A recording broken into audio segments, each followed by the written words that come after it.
Well, thank you all for coming. I'll go ahead and call the meeting to order. The first order of business will be the invocation from Pastor Journey with the Seventh-day Adventists, followed by the Pledge of Allegiance. Let us pray together. Father God, I want to thank you so much for this fine city. I want to thank you for the elected officials, for the first responders, for the city employees. I want to ask you tonight that you will give them wisdom, that you'll give them understanding, and that peace will be on this room. And I want to thank you so much for your son, Jesus, I pray. Amen. I pledge allegiance to the flag of the United States of America and to the republic for which it stands, one nation, under God, indivisible, with liberty and justice for all.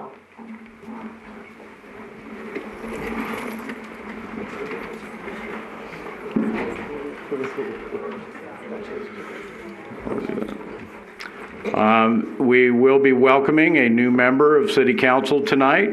Judith Hoskins was appointed at our last meeting. And we will now do the swearing in. If you could please raise your right hand and repeat after me. I state your name. Do solemnly swear that I will support, protect, and defend that I will support, protect, and defend the Constitution and government of the United States the Constitution and government of the United States and the Constitution and government of the State of Nevada and the Constitution and government of the State of Nevada against all enemies, whether domestic or foreign, and that I will bear true faith, allegiance and loyalty to the same, any ordinance, resolution, or law in the ordinance, resolution, or law of any state notwithstanding, and that I will perform well and faithfully all the duties of City Council member of Boulder City, Nevada, on which I am about to enter. So help me God. Under the pains and penalties of perjury. And congratulations. Thank you.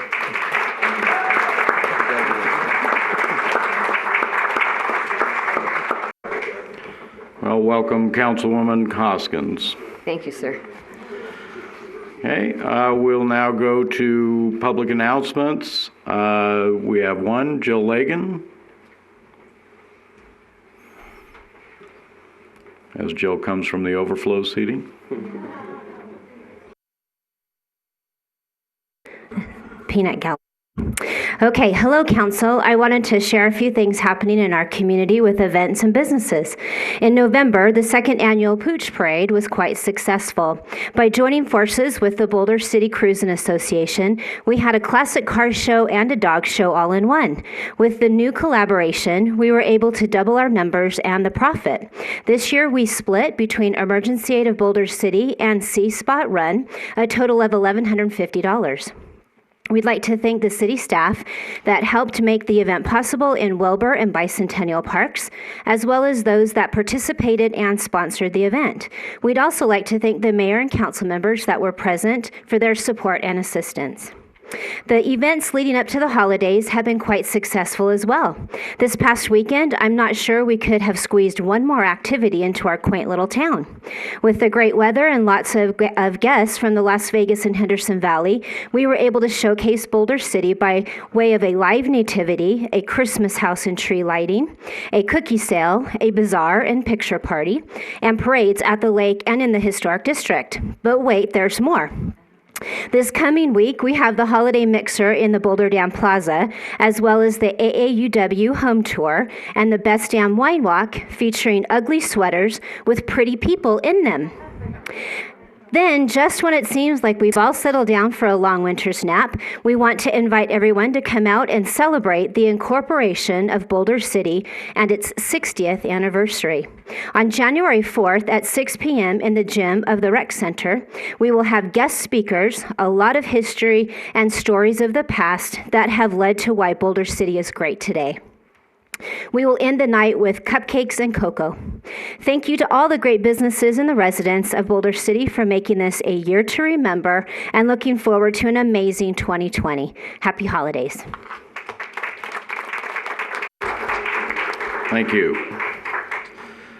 Okay, we'll now move to our first public comment period. Public comment during this portion of the agenda must be limited to matters on the agenda for action. Each person has up to 5 minutes to speak on a specific agenda item. Is there anyone wishing to speak in public comment? Ms. DeShane?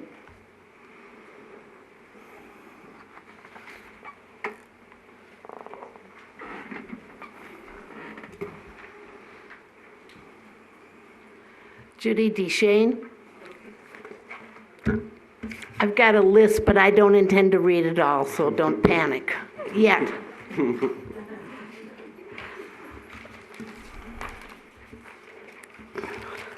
Okay, one of my first items was that I'm hoping that Ms. Hoskins will be appointed to fill Mr. Harhay's seats on the audit committee and the workforce connection. I feel she, with her background and experience, I think she would do excellent on both of those. And I don't remember which other committees Mr. Harhay was going to do this year, but those two, and I hope you guys can find some more for her to do. Okay, and then I saw the audit report, and my only comment is, and I am waiting for our audit committee, Marty and the other people that are on that committee usually give us a better insight than reading all just the cold facts here. So I'm hoping that the audit committee has a meeting shortly and can report to us maybe in January or February at the latest anyway on the audit. And then the other thing is, I would like to know whether or not we're going to be getting a report on the homeless task force. It is one of the strategic items that was listed there, but we don't really know much about it, and it states that they're working with our nonprofits, which I'm assuming is Lend a Hand and Emergency Aid, and both those organizations have done a marvelous job here in our community, so I'd like to know what other input and how the city is coordinating with them and what they're doing. And then for item 16, I feel the business impact statement is false. It was cut and pasted like it always is.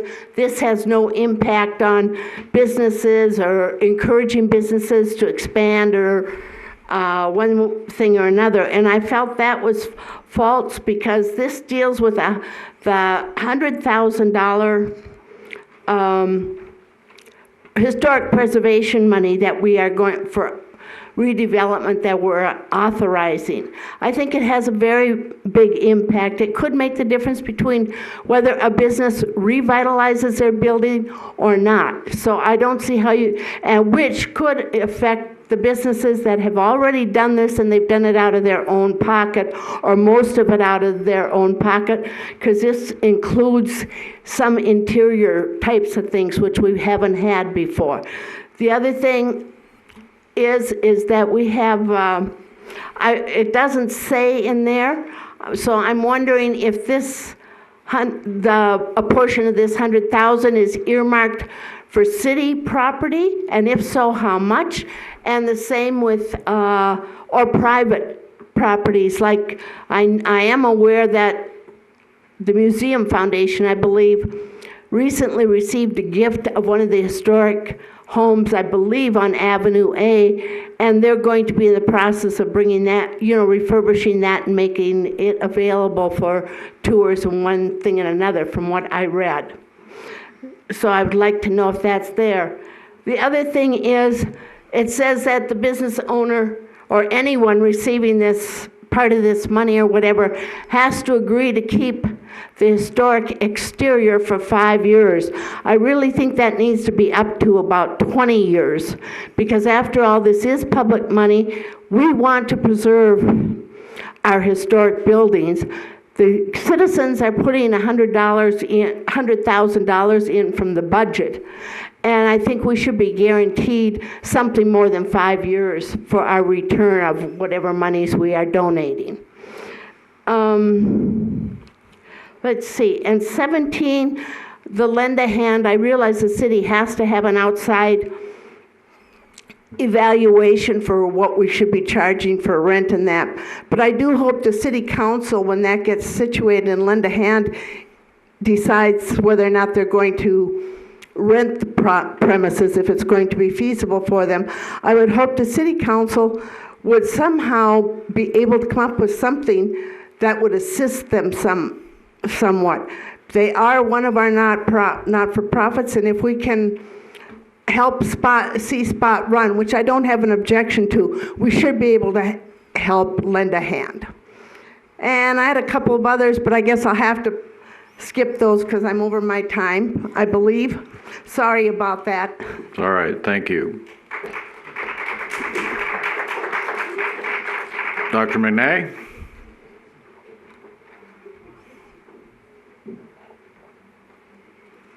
Thank you, Mr. Mayor and councilmen and women.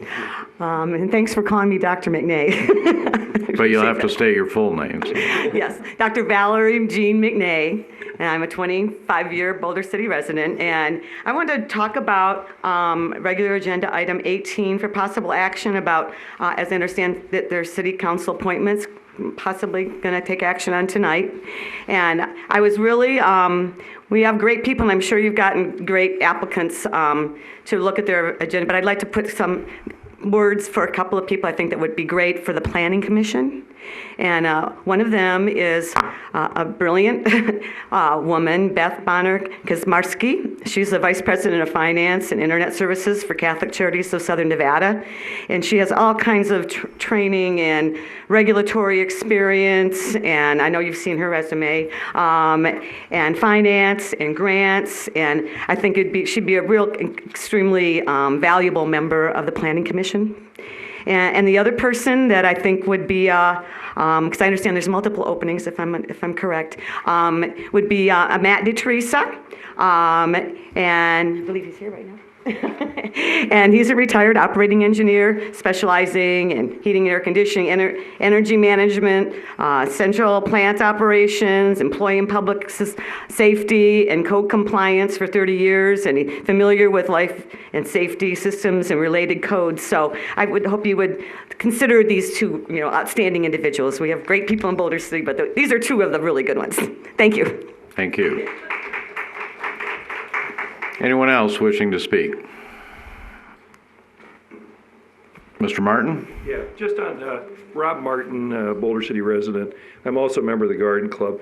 I think what Mayor McManus has suggested, item 21, is a great idea because that will make that whole area a park. And in the long run, I think that is way healthier for Boulder City than trying to make it a beer hall or something like that, a commercial center. So this is a wonderful change, and thank you. Mr. Todd?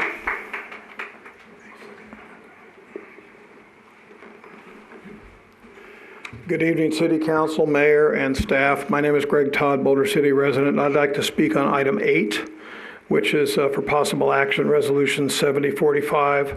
I've read the specifications on the contract, and the contract is too broad.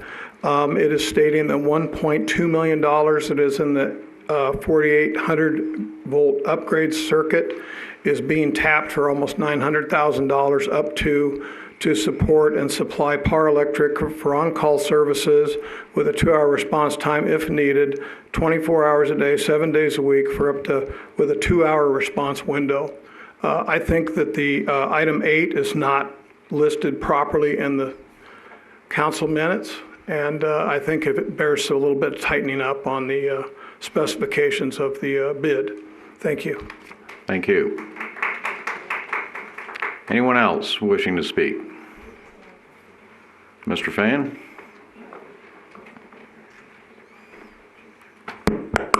My name is Glenn Fan. Good evening, Mayor, Council, City staff. I'll be real quick here on item 20 about removing track 349 from the RDA. I'm not sure why it was even on there, but I think it should be removed because it's supposed to be for redevelopment of businesses and stuff. Businesses pay for that and stuff, and the whole track 349 is a brand new housing, so I'm not even sure why it would even be considered part of the RDA. So I think it's good. I'm glad to see it's on the agenda, and I hope you do remove it. Thank you. Thank you. In the back?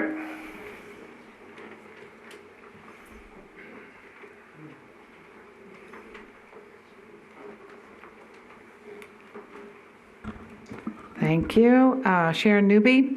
I'll be very brief. I just had a couple of comments on 2 agenda items, and they've already been commented on. Basically, I would like to offer to support on agenda item 21 to change the zoning of Reflection Center Park from C1 Government Park to what its name reflects, which is Reflection Park. We've always called it that.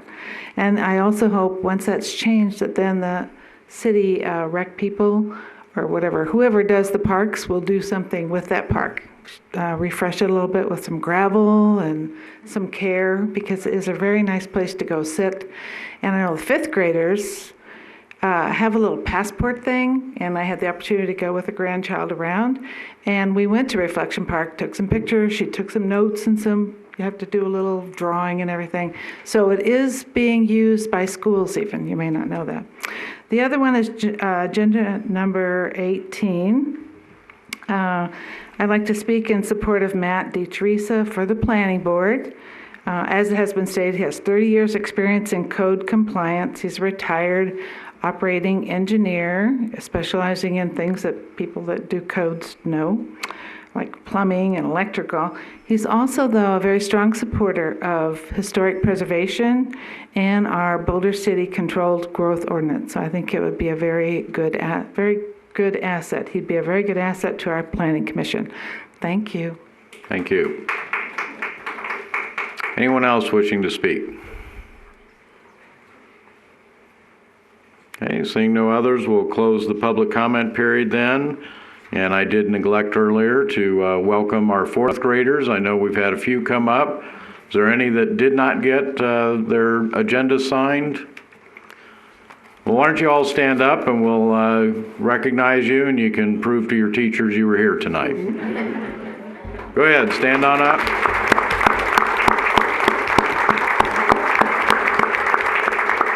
They're here for their Nevada citizenship, so this is part of that process. And if you feel like giving us any thoughts tonight, please feel free to come to the podium during comment periods.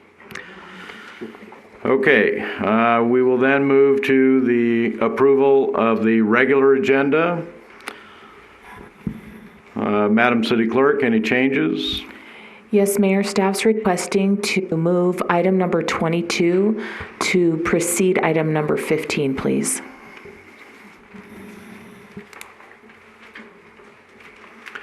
Mr. City Manager? No further changes. Mr. City Attorney? No additional changes. Okay, we'll bring it back to council. Any comments or changes from anyone?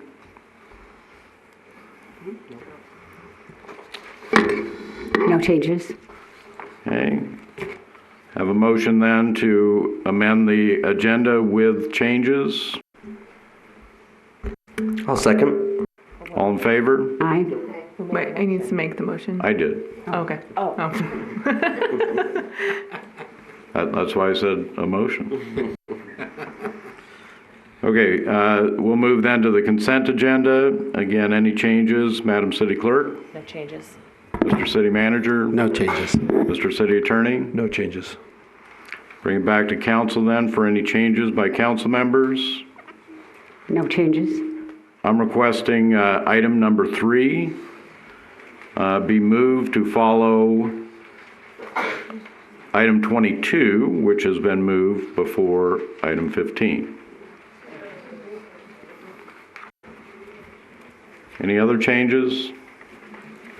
I'd like to propose moving number 8 onto the regular agenda. Okay, any particular position or just next in order? It can just be whenever. That's just a staff issue. I don't think we have any people out of town for that one. All right, any other changes? I'll move for acceptance then with changes.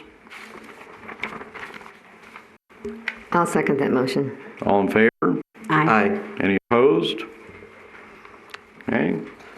We will then move to item number 8.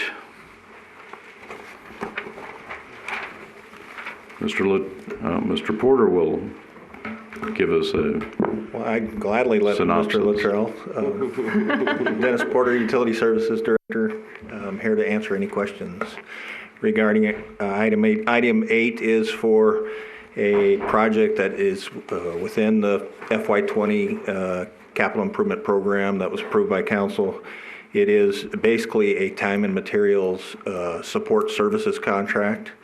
So it's essentially a kind of an extension of our own staff to help get work done on the 4 to 12 kV upgrade.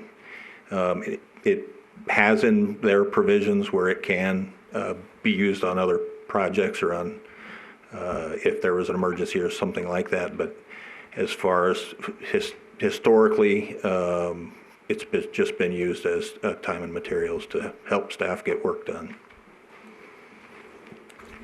Okay, so can you explain what projects they will be working on? So the projects are basically scattered throughout the city, so they're not defined as a single capital project just because of the way the system is built out and where those conversions have to occur.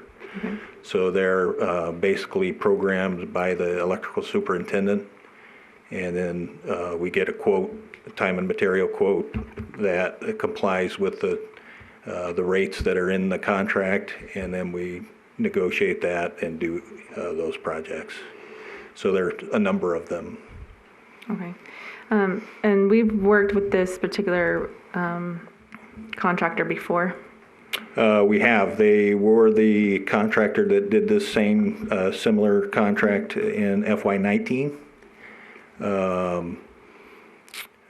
We used up that contract, if you will, or finalized that, finished that contract. We took this contract out to bid. They were the only bidder, and so that's why we're recommending approval. Okay. And so the cost that we did previously with them, is this similar to that? In that case, it was about 1.19 million, I believe. Okay. We just estimated that we would utilize about 900,000 in this fiscal year. Okay. So in the last fiscal year, did we start at one number and then had to add? Did it go up from what it was originally? Was it closer to 900 and it went up? Okay. I believe that was the contract that was agreed to, and that's what we stuck with. Okay. And we're happy with the work that they've been doing before? Yes, we're satisfied with their work performance. Okay. Thank you. A question that had been brought to my attention was in the contract, it doesn't appear to specify an end date, though.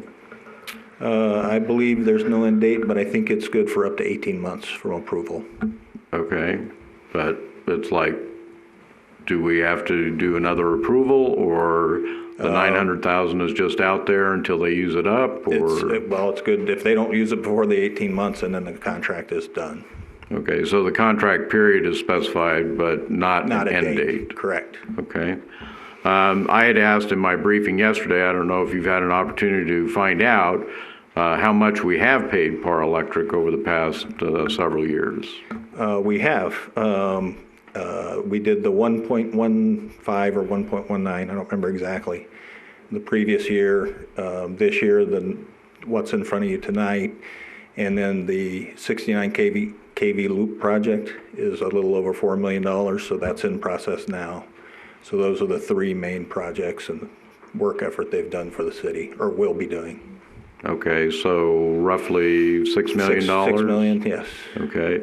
Again, the reason I had asked yesterday was if we're hiring this company and we have been using them in the past, we appear to have the work on the 4 kV that is estimated to take, I believe it's another 3 years to complete. I believe we got one more year, Okay. so 18 to 24 months. Okay. There are other projects out there. The BC TAP, I'm not sure what the status is on that. I can provide a status real quick. Well, again, it's kind of, I know that's not one of the projects that PAR is working on. But the reason for my question was, if we're expending that kind of money over that period of time, is there any way that we can bring some of that work in-house? I know that your crew is already doing some of the arm replacements and things like that.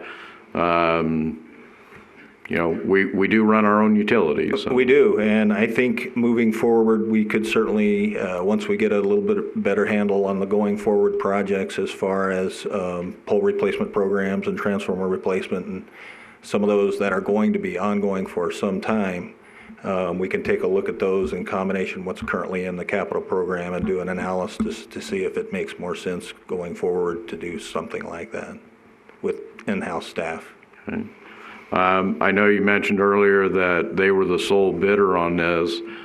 Are there other companies in Southern Nevada that are capable of doing this type of work? There are. The feedback that the purchasing manager has gotten is that these projects that are at the level of, you know, less than $5 million, the industry is so busy with Southern Nevada and California that they're just not bidding the lower cost estimated projects, smaller projects. Okay. Any other questions? I had one question yesterday. I don't know if you're able to research that at all, of how many hours they work and or days. Kind of an estimate. Are they daily, weekly? Yeah, and I just haven't gotten to that yet. Okay. But we will. But it was similar in that purpose, is that trying to figure out, is it better to do something on our own? I know we had a lot of catch up with our utilities to do, but if, you know, in the future, if it's more cost effective to have those as employees versus a contract. Right, and we'll be looking into that when we do that analysis. Okay, thank you. Would you care to offer a motion? Then I'll make a motion to approve, if I can find it, agreement number 19-1867. Oh. Can you give me the Resolution 7045. I'll make a motion to accept resolution, sorry, repeat it. 7045. 7045. Second. All in favor? Aye. Any opposed? All right. We will then move to item number 12, Workforce Connection presentation. Good evening, Mr. Mayor, members of the council, city staff. Thank you so much for allowing us to be on this agenda item to honor Councilman Harhe. I'm grateful to the family because on Sunday we got to attend the event there as well, and I think we were able to share a lot of the memories that we have of him. So before I call the family up, I'd like to share 3 really quick ones with you that the staff remembers a lot. Again, I'm here on behalf of the members of Southern Nevada's local elected official consortium, which governs the agency, also representing the 23 business members who are appointed by those local elected officials, and of course the 23 members of the Workforce Connection staff. We convene that one-stop delivery system that brings together about $150 million of federal employment and training dollars for our area. So the number one memory that they asked me to share with you is that Councilman Harhe loved Boulder City. Whenever he was in our meetings, he always wanted to make sure the topics we were talking about and what was happening, how did it affect his city. He used to call it the best damn city. And for a while there, English is not my first language, so I think he said my eyes would light up a little bit. And so he felt compelled one day to say, Director Cruz, damn is spelled D-A-M. And so from that day on, the white eyes was replaced by a smile because I was in the joke. But the second thing that staff remembers about him is that he was very purposeful. He listened really well. He took a long time to say his first words at the meetings. He took a lot of information in. He really wanted to be an expert, as much as an expert as he could on the subject matter. He even asked me for extra stuff to research, document. Could you print me that piece of legislation? Or could you print me that policy? And one day, I kid you not, I gave him something that thick. And so a week later, he called me and he said, Director Cruz, and I said, yes, Councilman Hart, he said, you have some questions about the big pile of paperwork I gave you? He said, no, I'm done with it. I need some more. And so, he was amazing that way. The third thing they asked me to share with you is he was also very kind with his compliments in the office. If anybody paid him a courtesy, whether it be a glass of water, coffee, open a door, he would always say, "You're state of the art," and so people remember that a lot. So we again thank you for giving us this opportunity to pay tribute to him, and so I'd like to call his family up to present this award. Yes, thank you.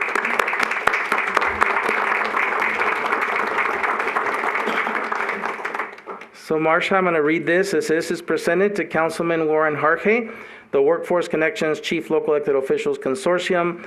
Board members and staff extend their appreciation for his years of service representing Boulder City. We are grateful for his many contributions, including assistance with the expansion of additional one-stop career centers in Southern Nevada. So, to you, Marcia. Thank you. Thank you.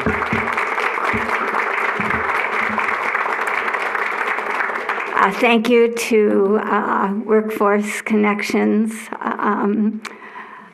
I think of all of the assignments that Warren had, this was the one that gave him the most pleasure.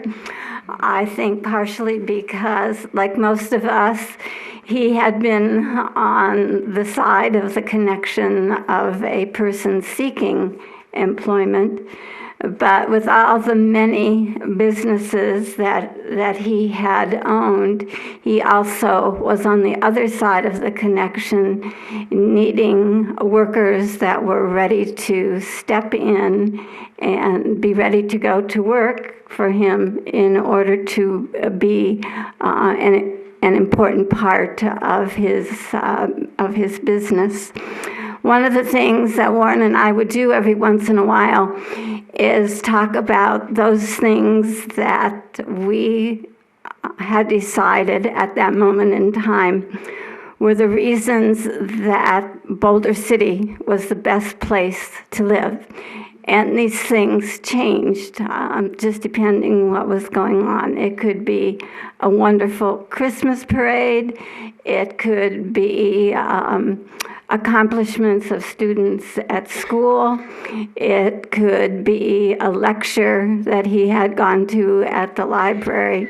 And one of the last things that we added to the list was the One-Stop Career Center as one of the reasons that Boulder City is just a wonderful place to live. And I would encourage everybody to stop in at the library at the back of the Nevada room and see what a wonderful resource that is.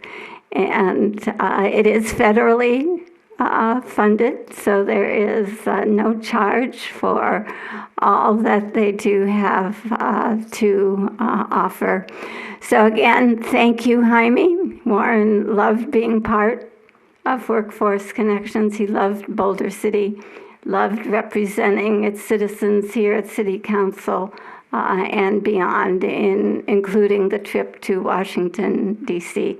So I'm thankful. I am quite honored to accept this, and I know that he would be humbled by Jaime's kind words. Thank you.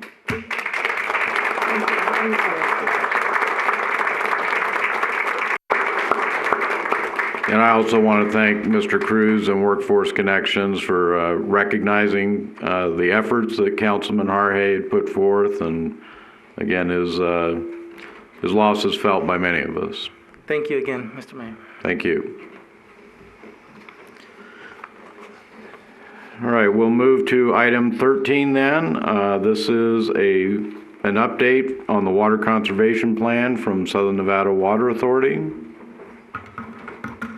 Honorable Mayor and Council, the joint water conservation plan that's developed with or by the Water Authority with the member agencies' participation is a 5-year plan. That plan is coming to its end and has been redone for the next 5 years, if you will.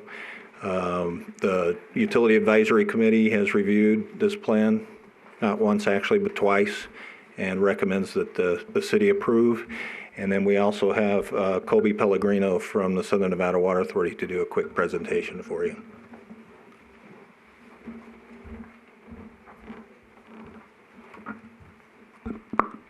Hi, thank you for having me here today. I'm going to be brief because I know your agenda is pretty thick.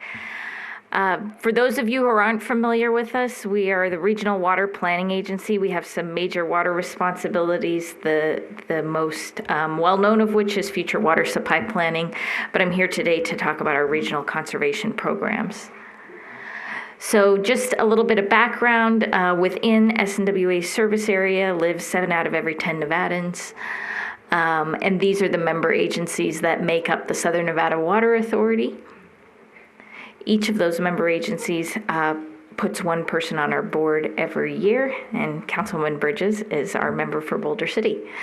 So SNWA was formed by cooperative agreement in 1991, and it was primarily created to reduce conflict within the jurisdictions over the appropriation of what was left of Nevada's Colorado River water. So through this agreement, everyone kind of unified and said our strength in the river will be if we speak with one voice to the other 7 states, and that's still a major function of what we do today. So per the cooperative agreement, just to relate this back, Boulder City receives 18,742 acre-feet of water per year. And there's some other provisions in there that allow folks to share unused water and to work together to develop future water resources. So now I'm going to shift and I'm going to talk a little bit about our current water conservation efforts and then specifically what's in the plan. So as you are more aware than folks that don't see Lake Mead quite as often, we got a mighty big bathtub ring out there, and Lake Mead's water levels have been falling precipitously through this 20-year drought period. One important thing to remember about the way Southern Nevada uses water when we talk about water conservation is the large majority of water used within the Las Vegas Valley is captured, treated, and returned to Lake Mead. And any water that's returned to Lake Mead, we get a credit and are able to take that acre foot or that volume of water out again. Because of that, we focus our conservation efforts on outdoor water use, not indoor water use. There's many good reasons to save water indoors, but outdoor water use is where we see the largest impact on our water resource portfolio. So our conservation program is sort of a 4-legged stool. We have things that we've implemented through code and regulation, the most notable of which is for all new development starting in 2004, there's no turf in the front yard, only 50% of turf in the backyard, and other things like that developed through regulation. We also have tiered pricing through all of our member agencies to send that signal again that as your use increases, the cost of the water increases. We also have many education opportunities and incentive programs which pay homeowners and businesses throughout all of our jurisdictions for implementing water conservation activities and technologies. So the existing programs that we focus the most heavily on today are the ones listed on this screen. Those include water waste violations. As I mentioned, we have through code, no turf in the front yard and limited rear yard turf. We also, during that same time, prohibited turf in commercial properties. We do still allow turf in schools, parks, other things like that, but a business probably doesn't have much use for turf. And we have day-of-week watering schedules and time-of-day watering to avoid using water when it's going to evaporate the most. So hopefully you've seen our ads with Ryan Reeves to remind everyone when they should and should not be watering. They're a little audacious and over the top, but the good thing is people tend to remember them, which is what we need for someone to remember that and the next time they go in their garage to change their watering clock. The reason this is so important is the community is not incredibly good at following the watering schedule. So a mere 15% improvement in following the water schedule could yield more than 19,500 acre feet of water savings annually. That's more than Boulder City's entire allocation of water. And to put that into context to what we face on the Colorado River in a shortage, the largest shortage today that we would ever be faced with is 30,000 acre feet. So simply by changing your watering clock, we could get 2/3 of the way there. In winter alone, just a 1% improvement in people ramping down to only the water their plants need would yield approximately 350 million gallons of water. So now we're going to just click through some of these efforts. Again, increasing water waste enforcement. This is done at the member agency or the purveyor level. So Las Vegas Valley Water District, Henderson, they're responsible for getting out there and patrolling for water waste. And we have, again, these incentive programs that encourage sustainable use. So these are primarily incentive-based programs where someone is paid for changing behavior. The major ones are listed up here, but I'm going to just highlight that Water Smart Landscape is by far the largest and most effective of our incentive programs, where we pay $3 a square foot for any homeowner, business, corporation, nonprofit that would like to remove a square foot of turf. We've done phenomenal in this program to date, and you can pick any statistic you like from this infographic, but my favorite one is that we could take an 18-inch strip of sod and wrap it 96% of the way around the earth with all the turf we've removed from the Las Vegas Valley. So currently, within our group, we're focusing specifically on eliminating unused turf. So if you look at the pie chart on the right, there's over 12,000 acres of turf within the greater Las Vegas area and our service area. We consider about 5,000 of that to be non-functional turf. And in the most simple terms, non-functional turf is something that is only being used by the landscaper to mow the lawn. So we're not going after all the turf, but we're really trying to make an impact on that turf, which is just there to look at. So when we look in that non-functional turf sector and we break that 5,000 acres down further, we see that only 1,000 acres or so of that is actually in residential, single-family residential properties. So we're trying to do more to connect with these other sectors to get out the non-functional turf in their areas.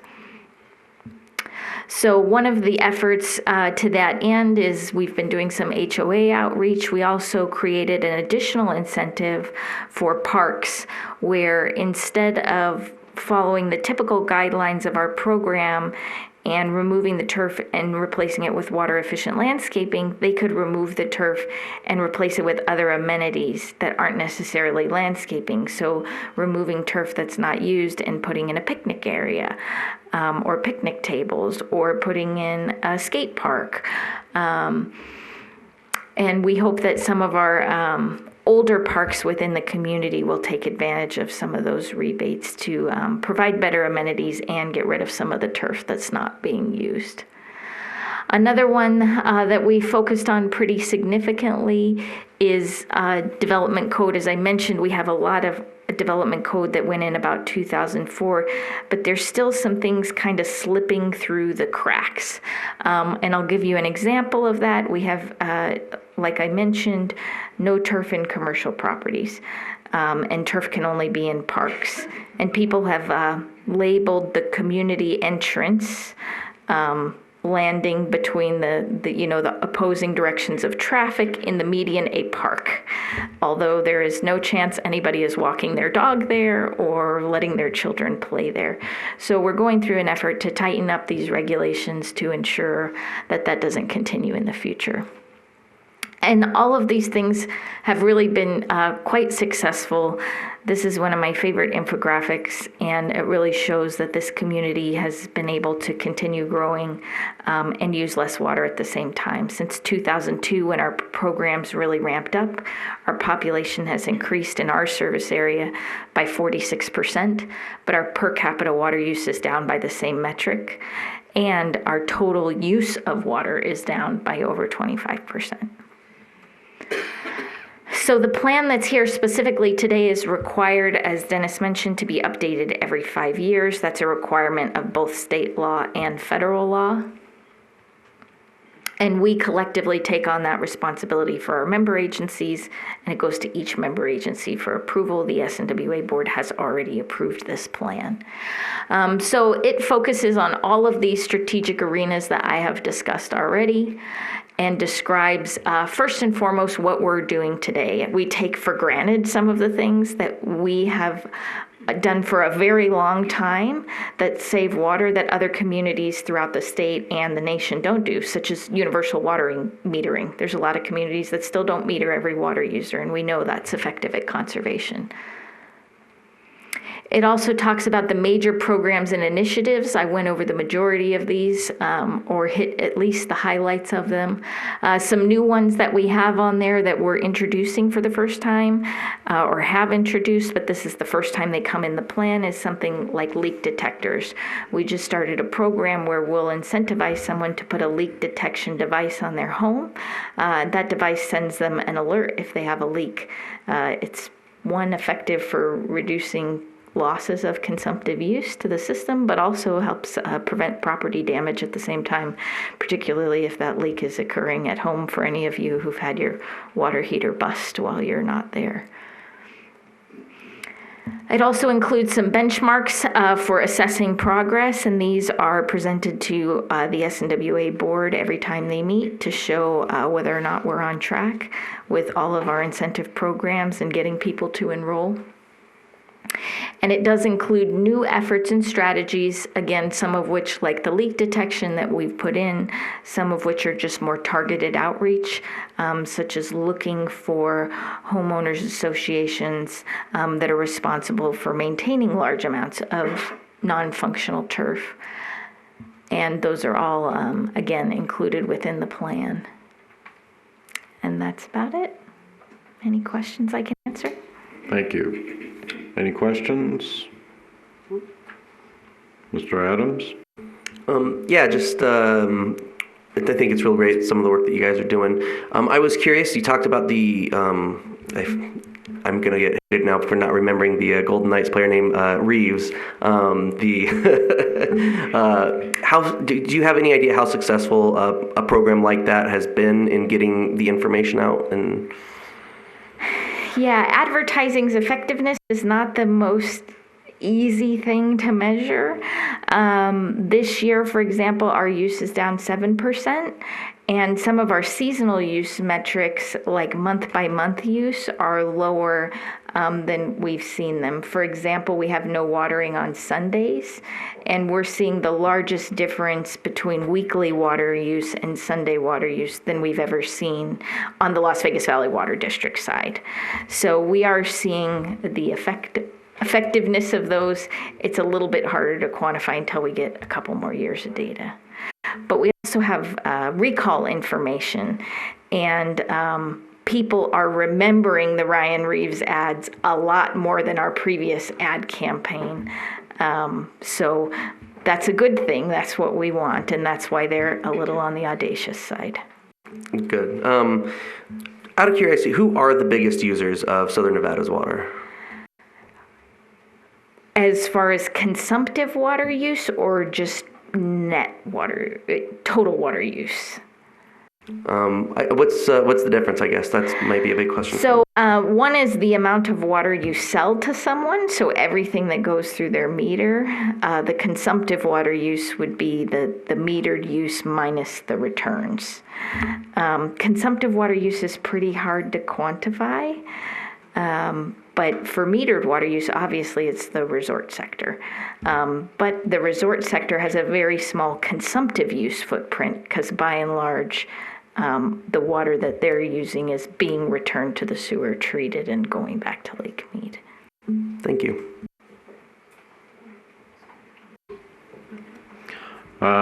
Just to put you on the spot, do you have any idea how the water use in Boulder City, say per person or per household, compares to the valley?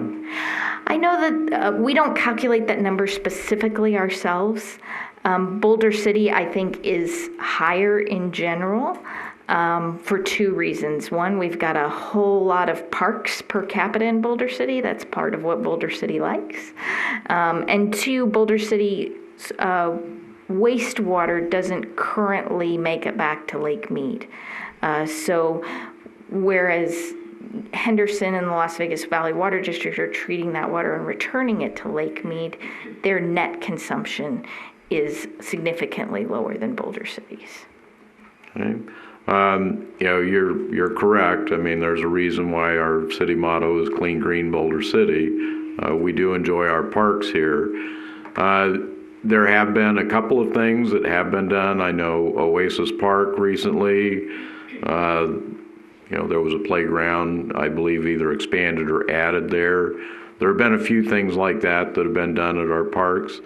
But obviously that's a recommendation now from the SNWA to look for those opportunities in the parks where you might be able to replace at least a portion of the park turf with something that doesn't consume water.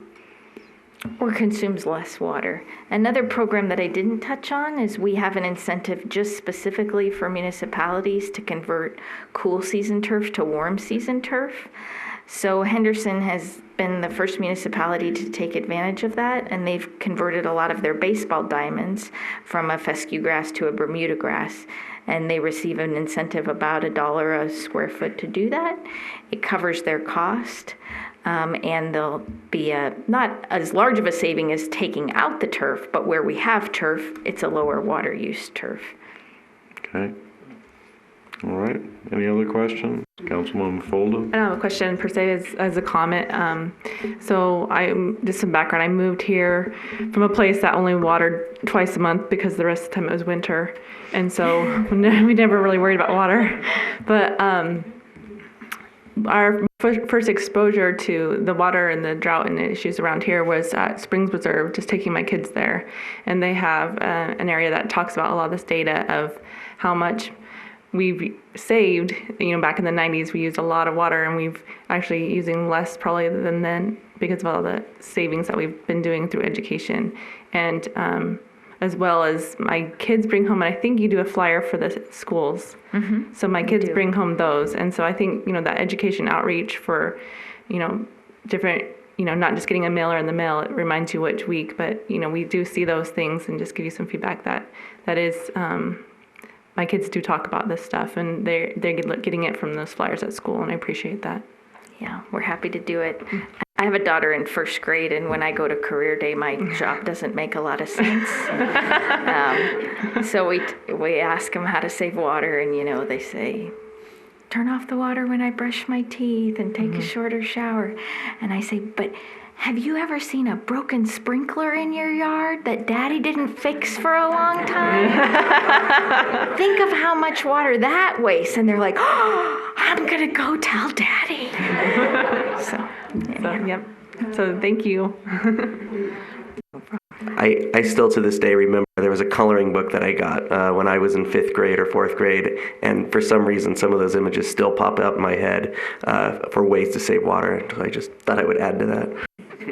Councilwoman Bridges? Yeah, first of all, I'm very honored to get to sit on the SNWA board. It's been wonderful and fascinating, and I love the little tours I've I've gone on the issue of the lack of return flow credits for Boulder City and the fact that all that water goes out into the desert. And I know John Ensminger has mentioned there may be a future of something that SNWA will be involved with that might help Boulder City get on board with doing something besides dumping all of that water out in the desert.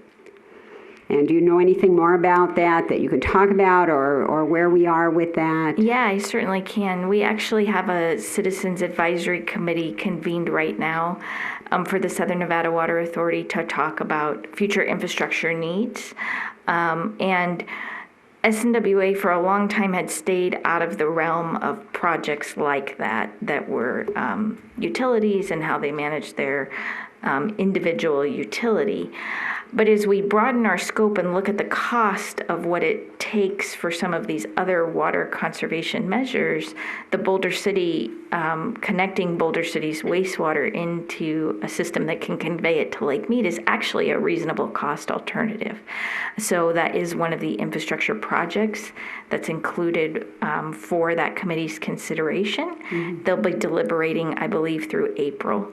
And then at the end, they'll make recommendations to the SNWA board.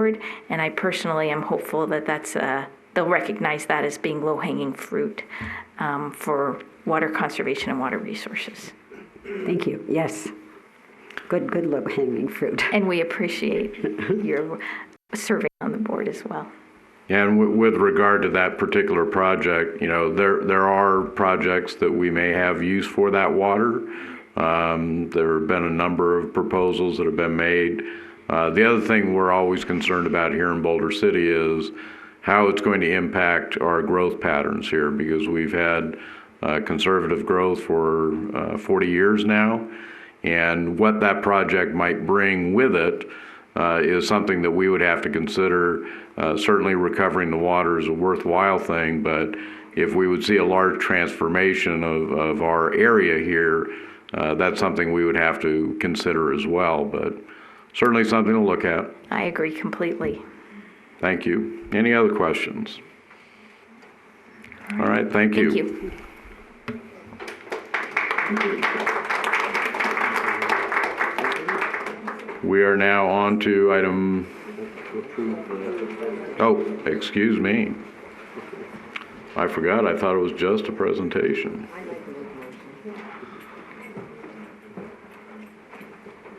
Okay, go ahead. I don't think your mic's on. Okay, sorry. I'd like to make a motion to approve Resolution 7044 as stated in the agenda. I'll second. All in favor? Aye. Any opposed? Okay. Now we will move to item number 14, correct? So this is the Comprehensive Annual Financial Report. Also known as the CAFR. My name is Diane Pelletier. I'm the Boulder City Finance Director. You have before you tonight the annual report. It was also distributed to you before the 30th of November in accordance with NRS. I'd like to make a few comments, and then Chad Atkinson with Hinton Burdick will come up and have a few slides to show you. So this year's financial report preparation and audit went very well. The Finance Department provided the auditors with reports and documentation for over 100 requests.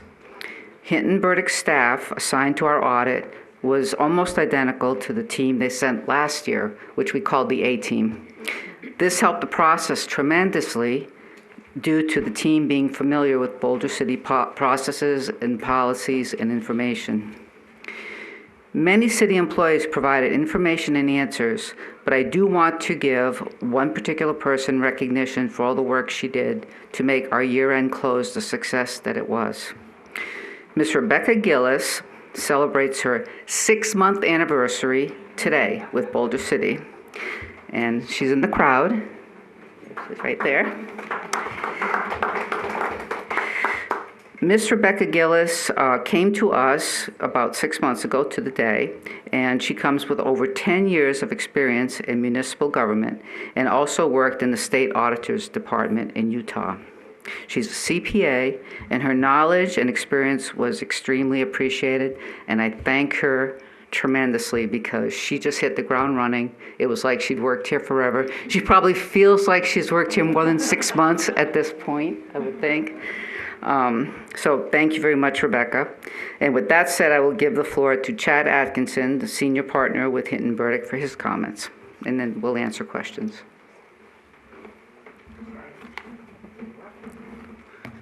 Thank you, Diane. I don't feel very senior, but I'll take that comment, so appreciate that.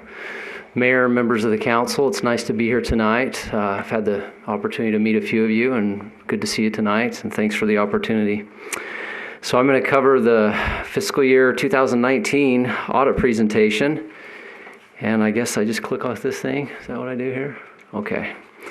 First of all, to echo some of the comments that Diane has made, between Diane and Rebecca, the city's in good shape in terms of technical ability and knowledge to run the city's finances. We've just been completely impressed with Rebecca and her attention to detail.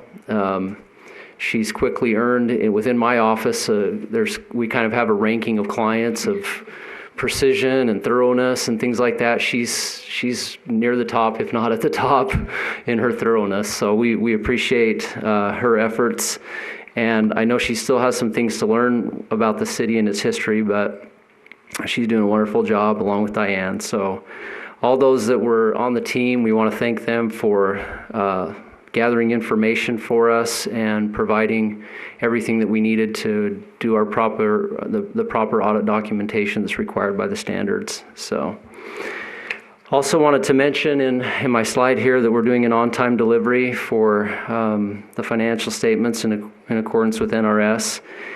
By virtue of this setting, my comments tonight will be fairly high level, and there's a lot of details that you can get into with financial information. So if we don't answer your question tonight in this setting, we invite you to reach out to us later, either myself or the city staff, to dig into some of the questions you may have. So I'm going to cover my audit reports first. So you've got the independent auditor's report on page 13 of the CAFR. And in that report, we issued an unmodified opinion or clean opinion on the financial statements.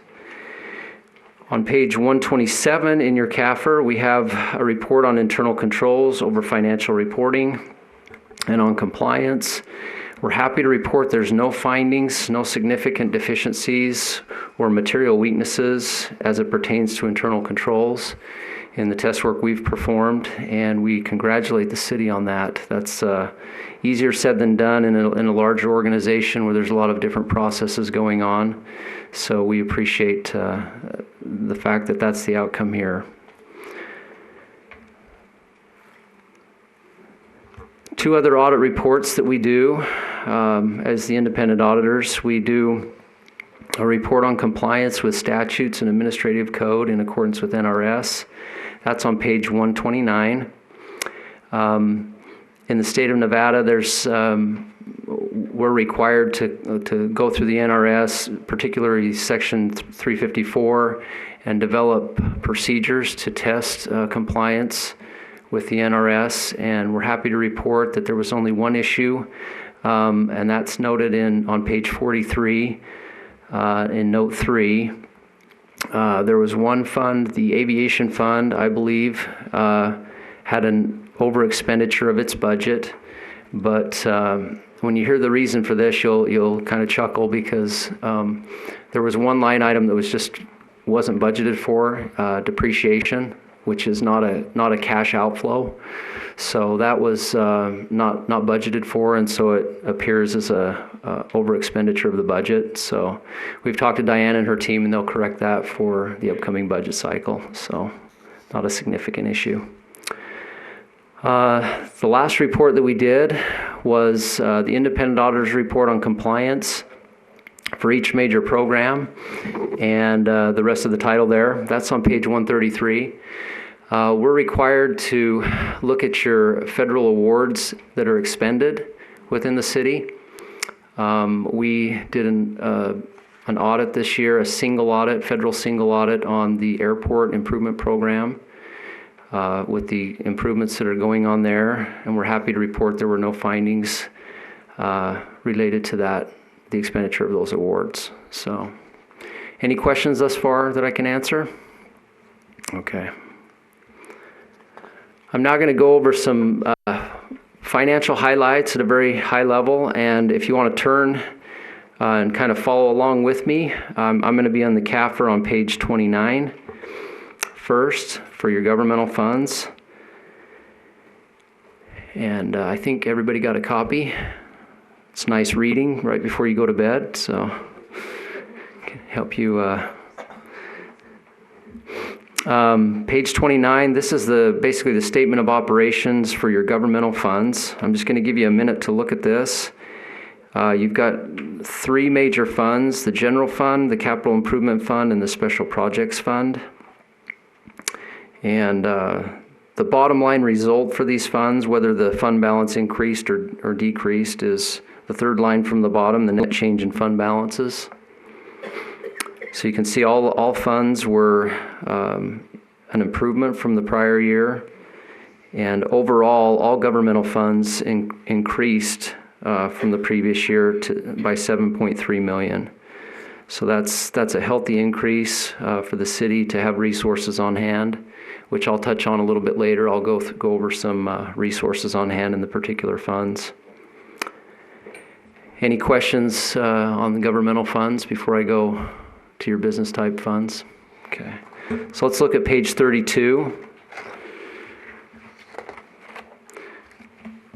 Page 32 is, you've got your utility funds here. The major one being the utility fund that combines all services, and then the aviation fund, and then we have a cemetery fund, which is a non-major fund. Change in net position is the bottom line result for these funds. That's fourth line from the bottom. A healthy increase in these funds as well. Overall, it was a $12.1 million increase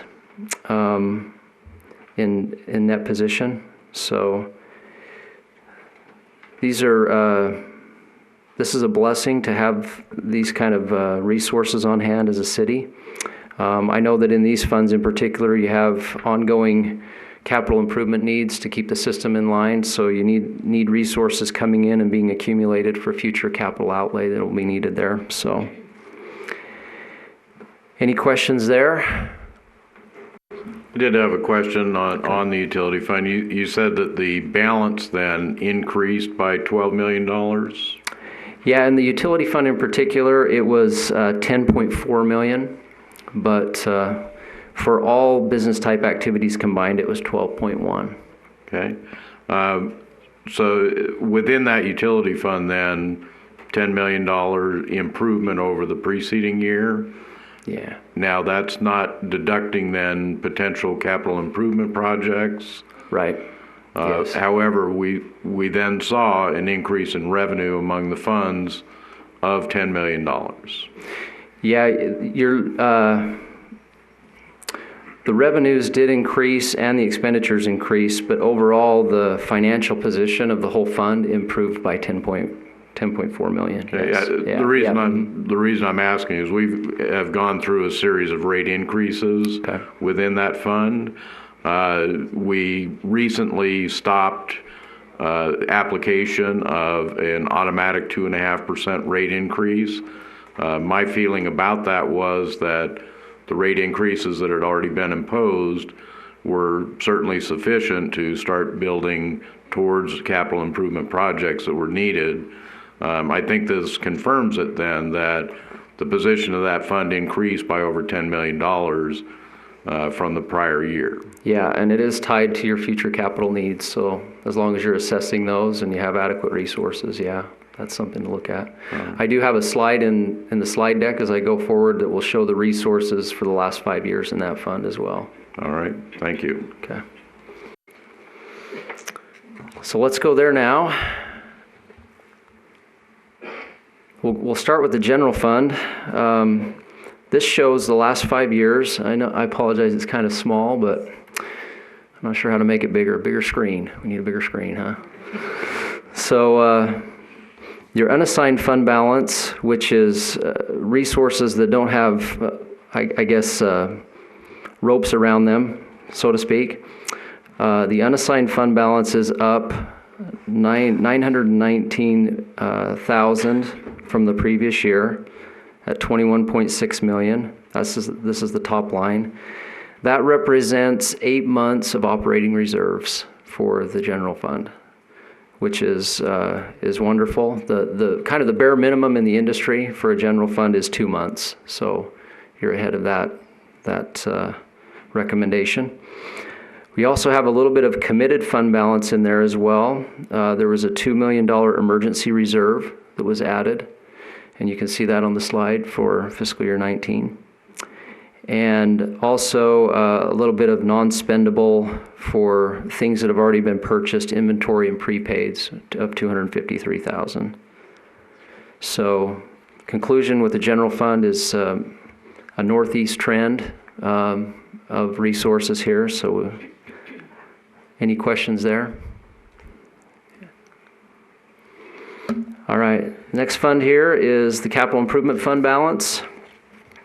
These are restricted monies for capital improvements. Quickly here, 9.3 million was last year, 9.9 million for this year. This fund will expect to see ups and downs depending on the projects that are done within the city, but it did increase from fiscal year 18 to fiscal year 19. All right, so here's our utility fund net position. And sorry for the difference between the business type and governmental. Business type is net position, governmental is fund balance, so I'm sorry for that. That's the standard setters that decided that. So two different things here I want to cover. So you have net investment in capital assets, which is your blue line. I'll talk about that one first. The utility fund obviously has a system in place that is added to each year, and also is depreciating each year. So that this number tends to go down over time, but there were some significant additions in fiscal year 19. So you're up to 37.3 million in your system that you have to run everything. The green line is your unrestricted amount, and that increased by about $2 million. And that represents 17 months of operating reserves for the utility fund. So that's a decent amount of reserves on hand to keep everything operating. And then down at the bottom, you've got a restricted net position of 2.3 million, and that's for debt service reserves. So you can see the trend there. And so to go back to your comment, Mayor, I think that you would have to look and see with this unrestricted net position to see if that's adequate for your future needs. That's what you would be looking at. Okay. All right, and then the aviation fund. Quickly, you've got the investment in the aviation fund went up for capital assets just a little bit from 20 million to 21.4 million. And that's just some additions that were done, and that's had to do with the federal project that was done for the airport. And then also your unrestricted was up 261,000. So pretty stable, consistent trend here.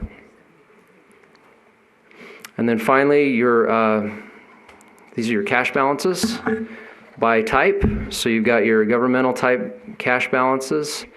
We're up from 37.1 million to 41.7 million. And then your business type cash was up at 37.2 million for fiscal year 19 at a point in time. And last but not least, I want to thank my team for their efforts to complete the work. It's hard to, in 15 or 20 minutes to encapsulate a $600 or $700 hour job that it takes to do the audit between the staff and us. And so I want to thank Jeff for his efforts, and also leave you my contact information in case you have any questions after the meeting. Any questions? A question I had, you had mentioned in the aviation fund that there had been a line item for a charge for depreciation against the fund itself rather than against the assets.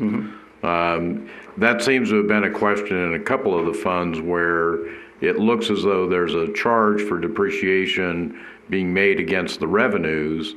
And at least in my experience, it's not, a check was not written for that amount to anyone. Right.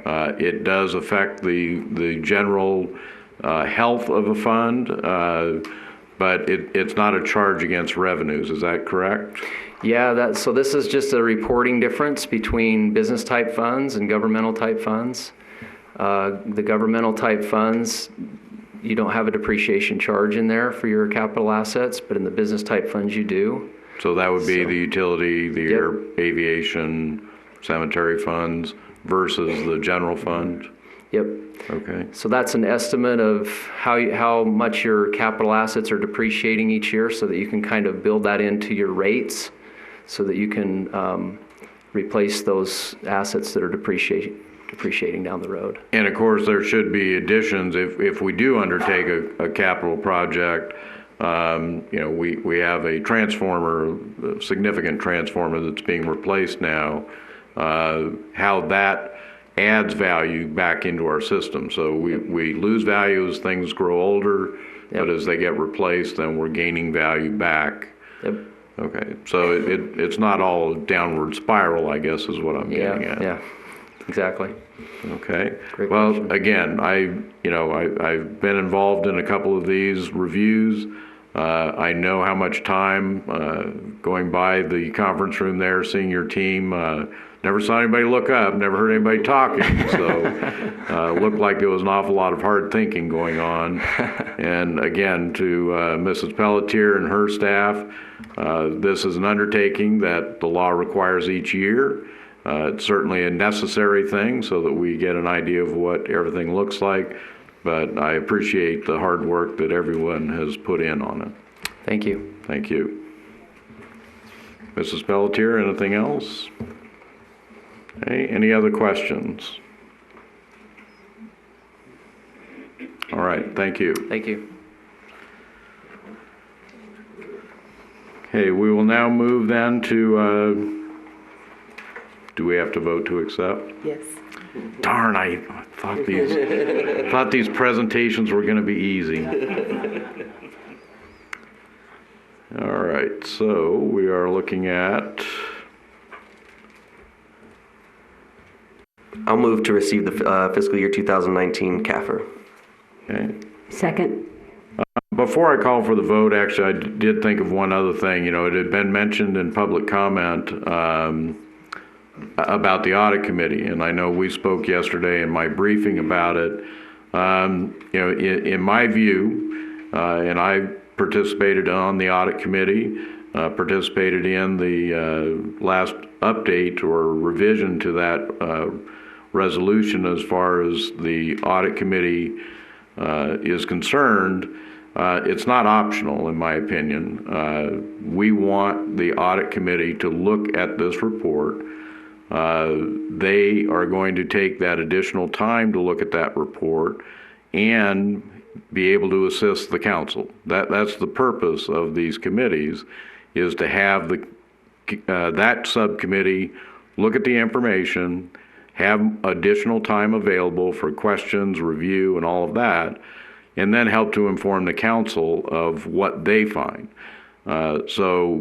Apparently we're going to have to revise that resolution again to make that clear.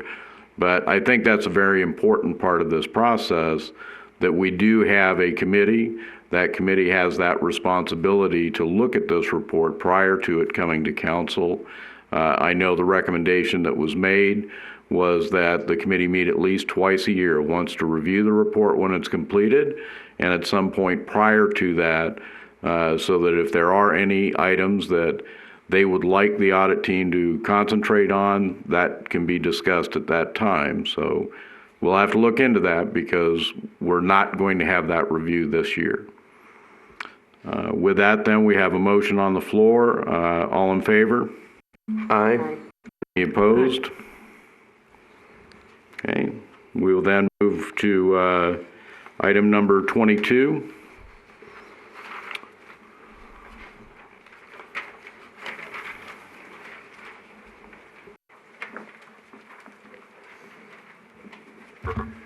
Thank you, Mayor. I'm Brock Armentrout, your contracts real estate manager.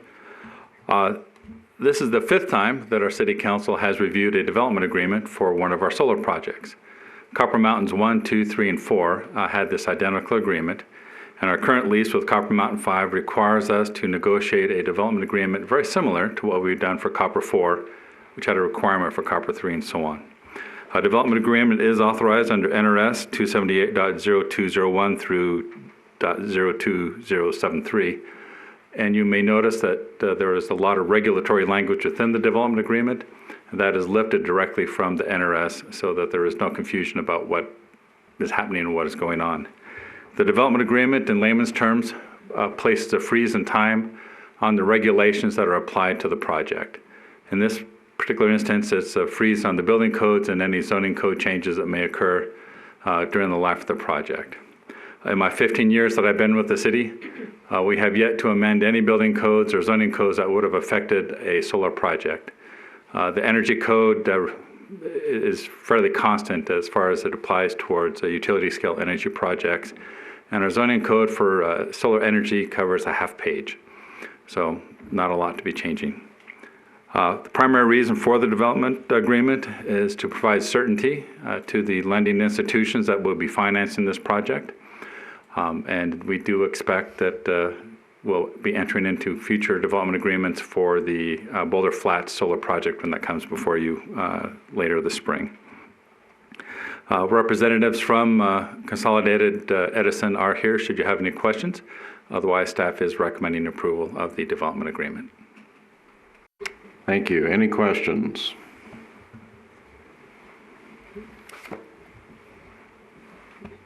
Okay, now this I know does require a vote because I can see that. Thank you, Mr. Armentrout. Someone care to offer a motion then? I would move for consideration to pass bill, I'm sorry, I'm looking at bill number 1865. I move for approval of bill 1865 development agreement. Is that sufficient? Awesome. I'll second the motion. All in favor? Aye. Any opposed? Okay. Yeah, we thank the Consolidated Edison for starting on this project and the fact that we can give some certainty that things won't change in the middle of the stream for you. Thank you. All right, now I guess we're on item number 3.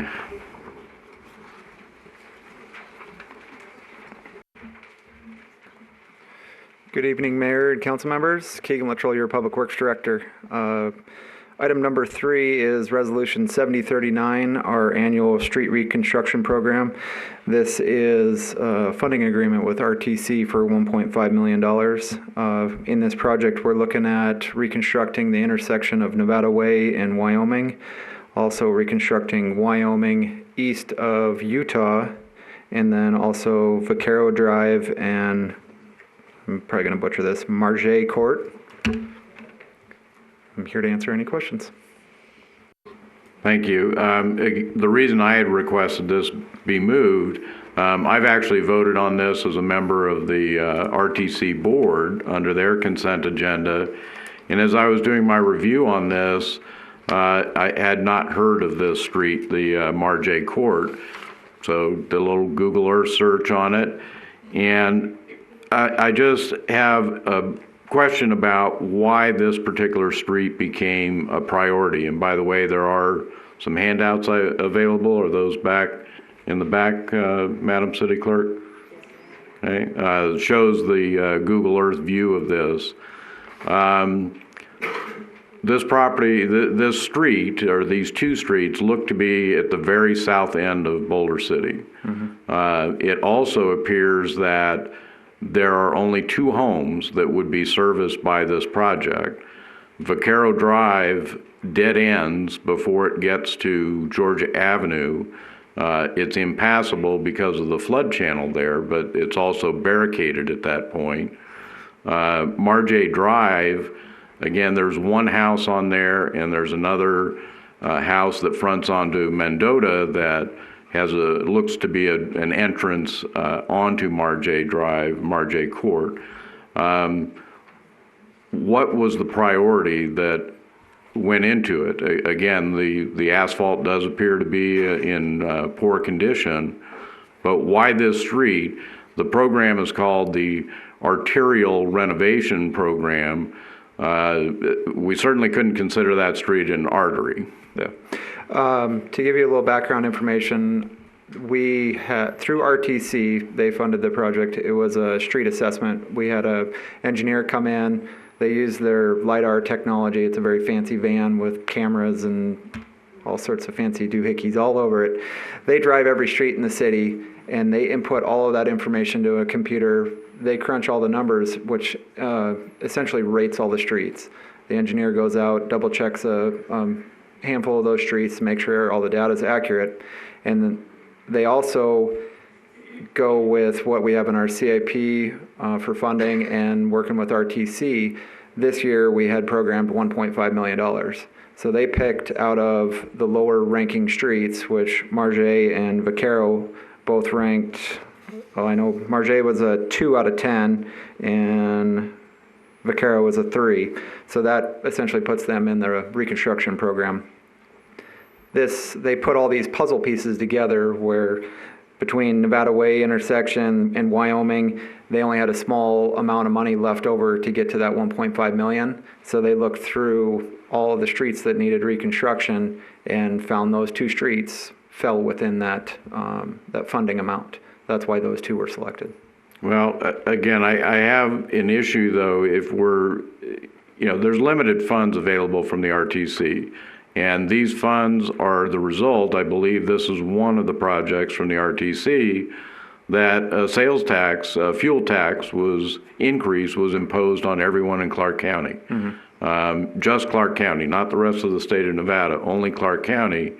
And that money was to go to fixing our roads, building new roads, things like Project Neon in Las Vegas.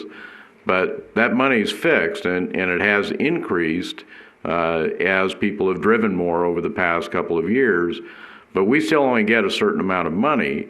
And my concern is that we've got a lot of streets that are in poor condition here in Boulder City because they've been neglected for so long.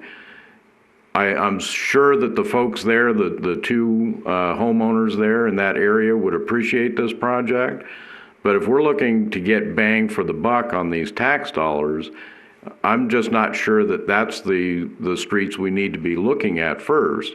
I get that they do their street assessment and all of that, but how many taxpayers is that going to benefit when we have all these other streets in Boulder City that need that work as well?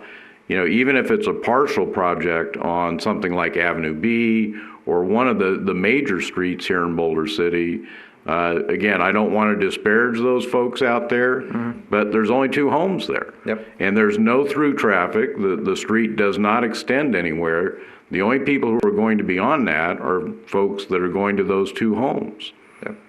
To back up a little bit, I was pleasantly, or I don't know if pleasantly is the right word, I was surprised when we got the overall rating throughout the whole city. I've been hearing since I got here a year ago that a lot of the streets are in very poor condition, and their ranking citywide is a 5.8, and our goal is to get all the streets above a 7. So we're actually a lot closer than what I was expecting. Well, and I think part of that is due to RTC. Yes. Following the recession, there was a great deal of TARP money that was spent here by the federal government. Mm-hmm. Utah Street was redone. There were other streets in Boulder City that were redone with that federal money that came in. But if you start looking in the neighborhoods, those streets are not very good. And some of those streets are providing throughways for other people to go to other neighborhoods. You know, many of the newer neighborhoods have been built with far less access to them than the original city. The original city is a very open plan that allows people to use different streets to get across town, whereas some of the newer neighborhoods, you drive into the neighborhood, you're going to be in that neighborhood. You're not passing through to some other area. So again, I just have a real concern that we're taking these tax dollars. I understand they're looking at the condition of that roadway, but are we helping the taxpayers to the greatest extent possible? That's my concern about this. Yeah, that's understood. When I first got here, I started evaluating our street program, and that's why we went forward with doing this analysis. And in talking with our city engineer, Jim Keene, we asked this engineer to come forward with this plan, knowing that we need to hit every street every 5 to 7 years. So we told him to target that 5-year program, knowing that it could slip a couple of years. And that's the slurry seal program, which we also do every year. That typically lasts 5 to 7 years. So every street in the entire city, we're aiming to do some sort of application or reconstruction in that 5 years. And like I said before, these 2 streets, that was the last small puzzle pieces that fit into this 1.5 million. I understand what you're saying also. Was it broken out? I didn't see it broken out in the packet as far as which each project was going to cost.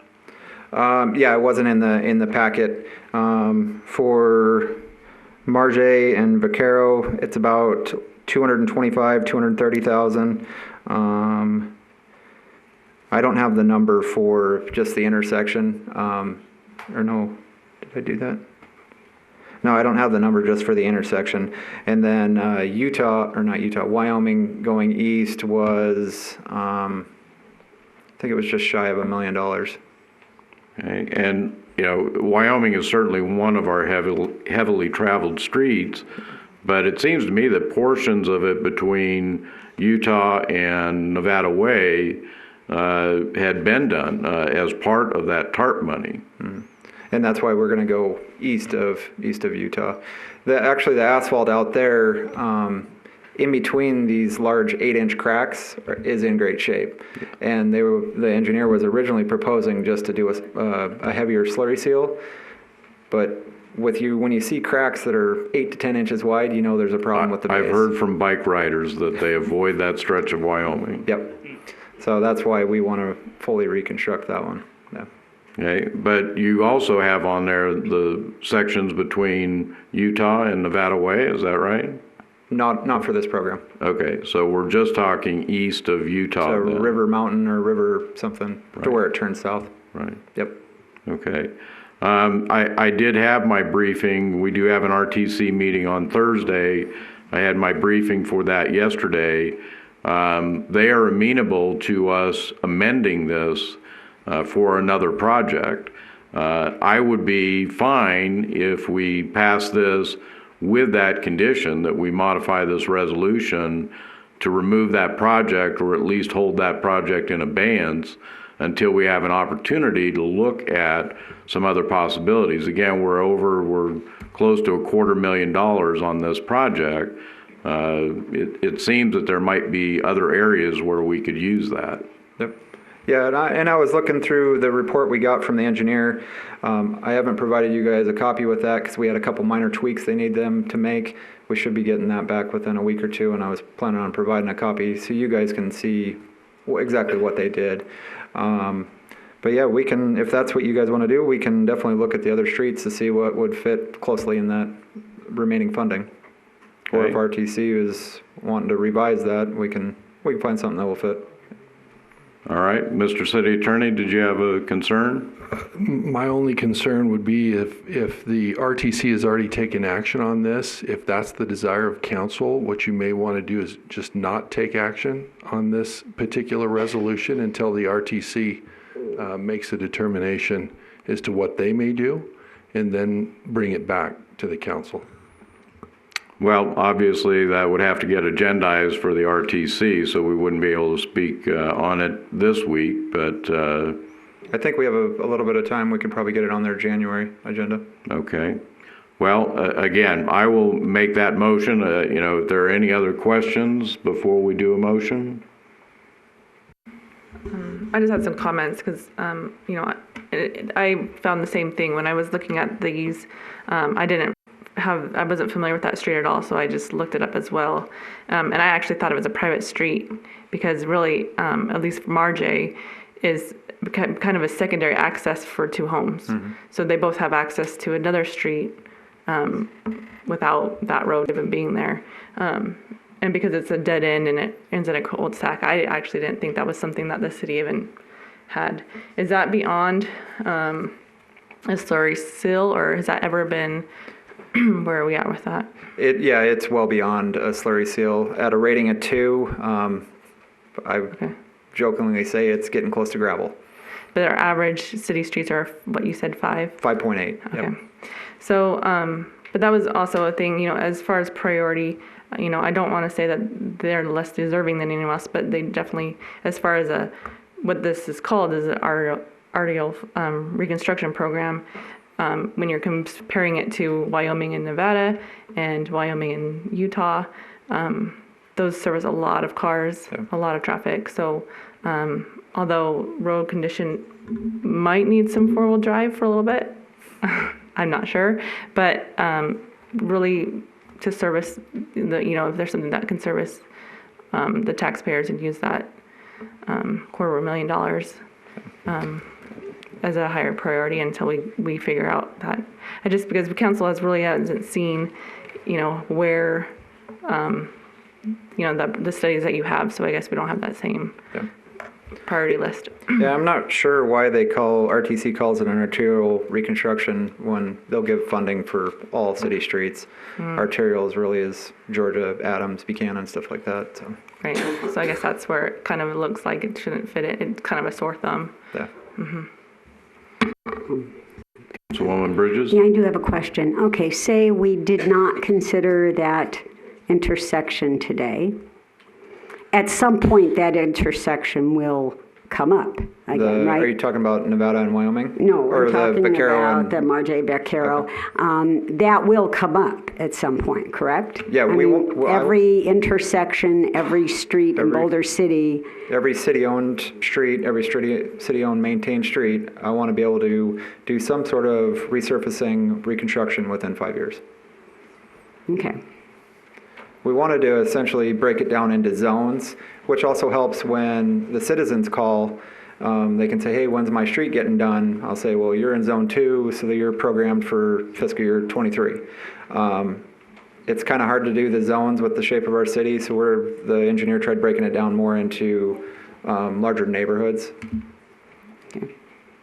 Okay, thank you. You're welcome. Any other questions?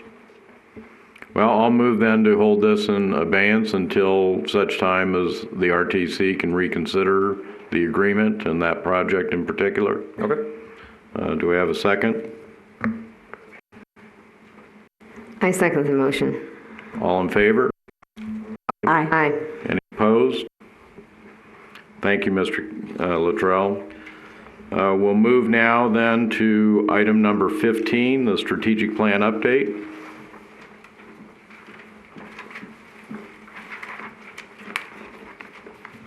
Thank you, Mayor and Council. I'm Lisa LaPlante, the Communications Manager for the city. This is the third update of the Strategic Plan Implementation Action Plan. As you may recall, several months of input and discussions with the community helped us formulate Boulder City's 2020 to 2025 Strategic Plan. City Council approved the plan in 2018, followed by approval of the Implementation Action Plan in February of this year. The plan is a document that sets the course for the city's tactics for sustainability and economic resilience over the next 5 years. While actual plan started in July, one of the things that we've decided to do as staff is start taking on some of the measures right away. So you will notice that we are starting to tick some of these off the list as we go through the process. I've kind of given a highlight of what this all looks like. If you want to take a look at some of the things that have happened over the last quarter, you can go to bcnv.org/strat plan. We have all of the strategic plan updates on there. So let's take a look first at our measures. We're looking at Right now, approximately 15% of each measure has been met. So each of these have strategies. Each of these 5 goals have strategies. There are 41 strategies altogether. As you can see, we have achieve prudent financial stewardship, invest in infrastructure, manage growth and development, promote historic preservation, and sustain a high level of public safety services. So on that first particular goal, Strategy 1, we are actually in the process of implementing Socrata, which is a software program which will allow folks to see our finances in a more transparent way. They'll be able to see revenues and expenditures online as they actually occur. Strategy 1 also included the tentative CIP plan that was approved last month. And it also included the creation of the Homeless Task Force to work with local nonprofits and recommend best practices for serving this population. And Ms. DeShane, we will be giving a further update soon on that, but I do want to give you a couple of quick details. We have had several meetings as a task force. We are working with Help of Southern Nevada, who actually does go out and help people who are experiencing homelessness with trying to get them resources for shelter, food, jobs, etc. We're also working with the Veterans Administration. We've made contact with somebody from there who will actually be able to pull up on his phone or on a computer in a matter of minutes to determine if somebody experiencing homelessness is a veteran or family member of a veteran so that they can get them services right away. Invest in infrastructure. We have started the utility rate study, and we are negotiating an agreement for the water wastewater assessment. And in Strategy 2, we have approved following funding agreements for neighborhood rehabilitation, and of course, the one that's closest to my heart, the Railroad Museum Road, which is going to help folks get to the Railroad Museum once that expansion does, knock on wood, happen. Manage growth and development. City Council did adopt the Boulder City Economic Development Action Plan. Strategy 7, Public Works is securing funding to improve pedestrian safety, ADA upgrades, and bike path rehab. And then on Strategy 11, last month, City Council resolution did designate over 1,400 acres in the dry lake bed for recreation. So we're ticking those off pretty quick there. Promoting historic preservation. The Historic Preservation Committee is currently evaluating the proposed mission statement ideas. Strategies 2 and 4, the committee did recommend third-party consultant support to achieve goals for historic preservation and code amendments. Council approved the funding in November, and let me make that a little plug for our Historic Preservation Awards, which is open, so if there's any buildings or facilities or parks that you want to nominate, now's the time to do it. You can do that at bcnv.org. It's right on our front page. I'm getting all these plugs in tonight. And on number 5, sustain a high level of public safety services. These are color-coded. Number 1, fire department hired 3 full-time employees. Strategy 4 is the police department. They have been very engaged in the homeless task force, and they've really done a unified approach to address issues for people experiencing homelessness in Boulder City. They've done some consensual contacts. They are providing information to people experiencing homelessness. We're doing what we can to make sure that we are connecting with them where they are.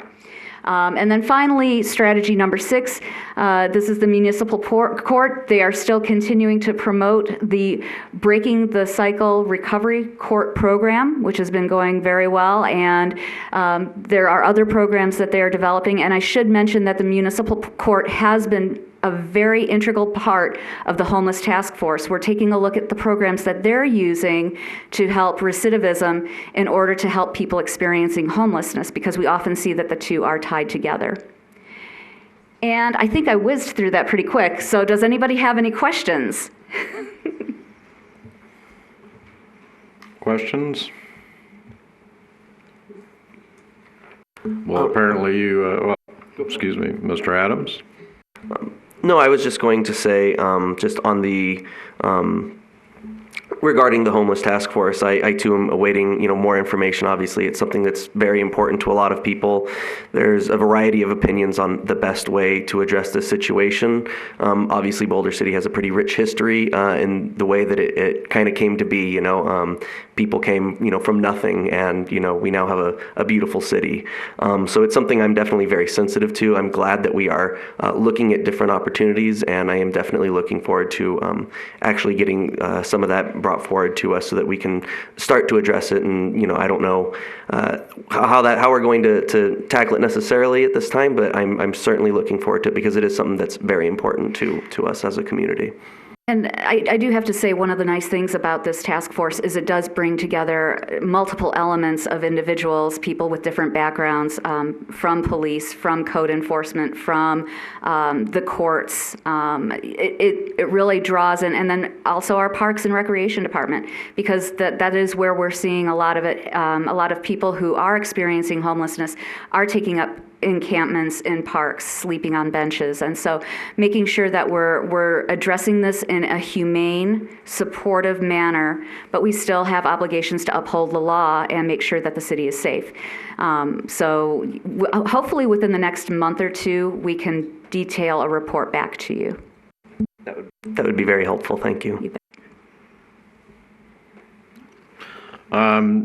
None of this happens by itself. So again, Mr. City Manager, department heads, clearly there's progress being made. And again, that doesn't happen on its own.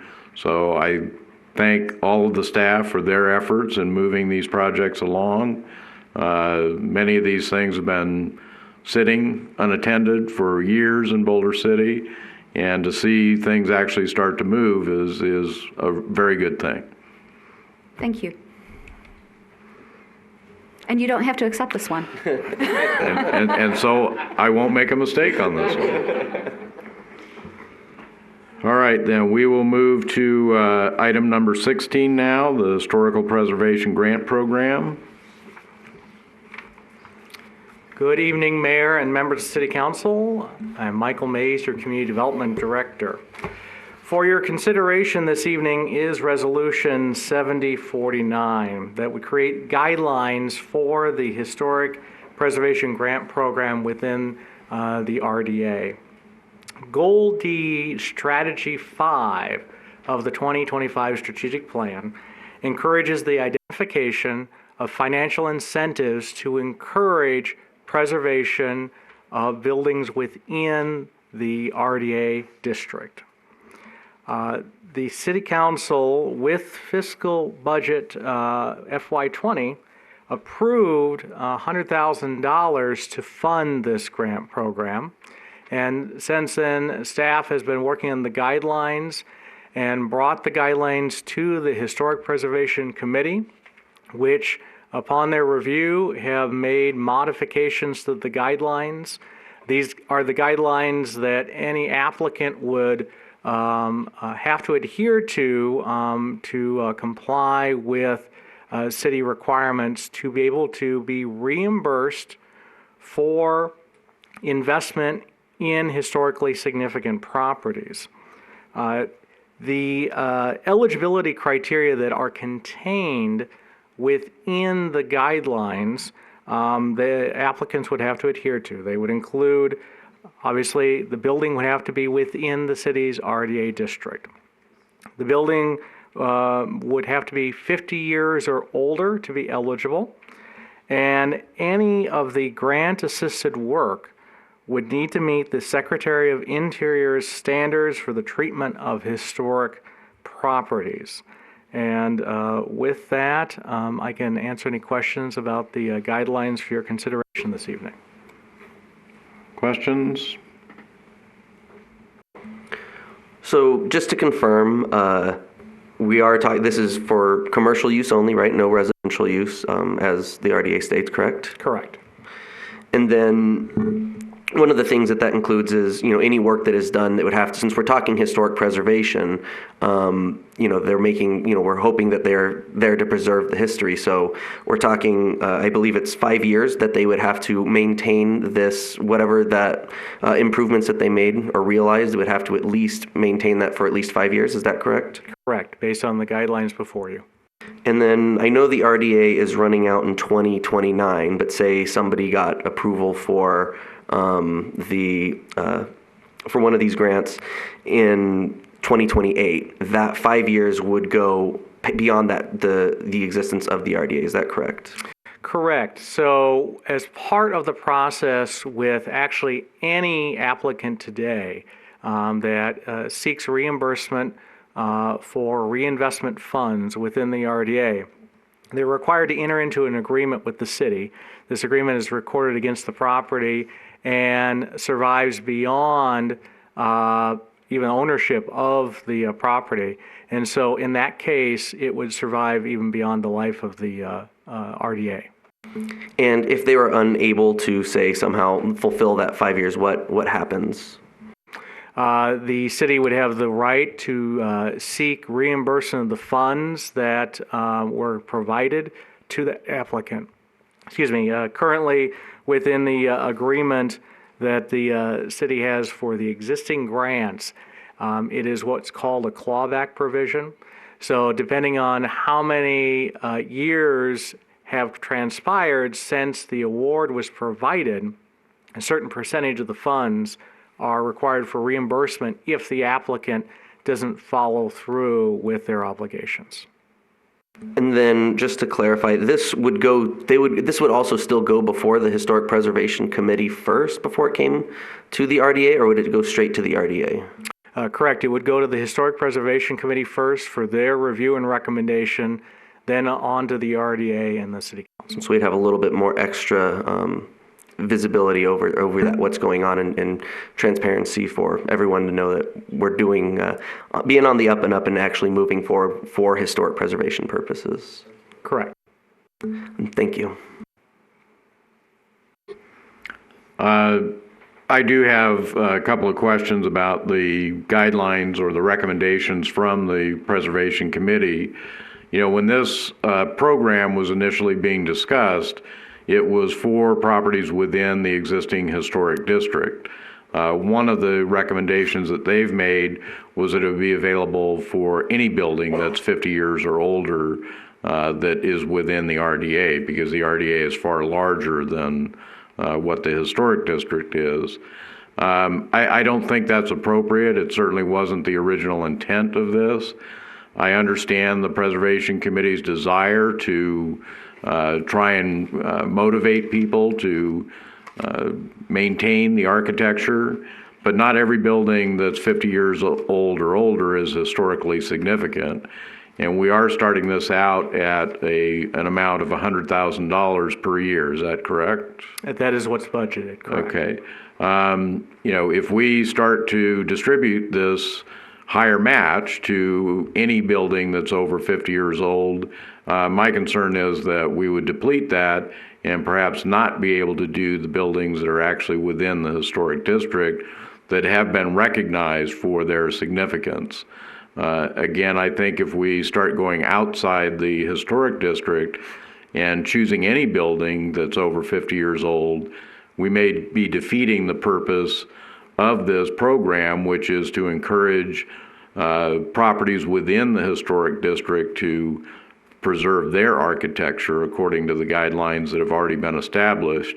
Buildings outside the district have not had any architectural guidelines established. So to be able to say, well, they're maintaining or they're not maintaining, or they're in compliance or not in compliance, we don't have any baseline to work with for them. Now, that's not to say that those folks, say along Motel Row, might say, hey, I kind of like that idea. Maybe we should get another district formed. That's certainly something I think we can look at. We're making some progress. You announced recently that the SHPO, the State Historic Preservation Office, is going to fully fund the update of our original nomination to the Historic Register. So there may be some benefits out there for folks, but I'm just afraid that's reaching a little too far right now to say that this money would be available to any building that's over 50 years old without having some recognition of what the historic significance is and what guidelines they would be asked to comply with. So that's one problem I have with those recommendations. Again, I think the others are good. They talk about some interior and roofing improvements are eligible. Do you feel that that's sufficient for your department to be able to make a judgment on these grants? I do, and certainly we will be using the Secretary of Interior's guidelines as well, and with the opportunity for the committee, the Historic Preservation Committee, to review what is proposed and whether it is in compliance with these guidelines is sufficient. It just seems to be not very defined when you just say some interior and roofing improvements are eligible. The immediate question is, well, which ones? Well, I think it would be roofing improvements that would be historical. I think the intent of the committee was to encourage property owners to evaluate replacing the roofs, maybe a more modern roof, with one that may be historical to the original structure. Right. I think what they were trying to get at were things that if a building had a mansard facade, for instance, or if it had a tile roof, those types of features would be maintained and be eligible for this grant program. What's also going to be considered is the guidelines, the existing guidelines, and any future modifications of those guidelines. The committee and staff will be reviewing those for the particular area and the property in question. And so that will be a standard that the applicant would have to adhere to see if it would comply with this grant. Okay. Any other questions or comments, Councilman Adams? I just real briefly to kind of comment on some of the things you were talking about. Out of curiosity, do you know, are there any buildings out there that are designated historic that are outside of the historic district, to your knowledge?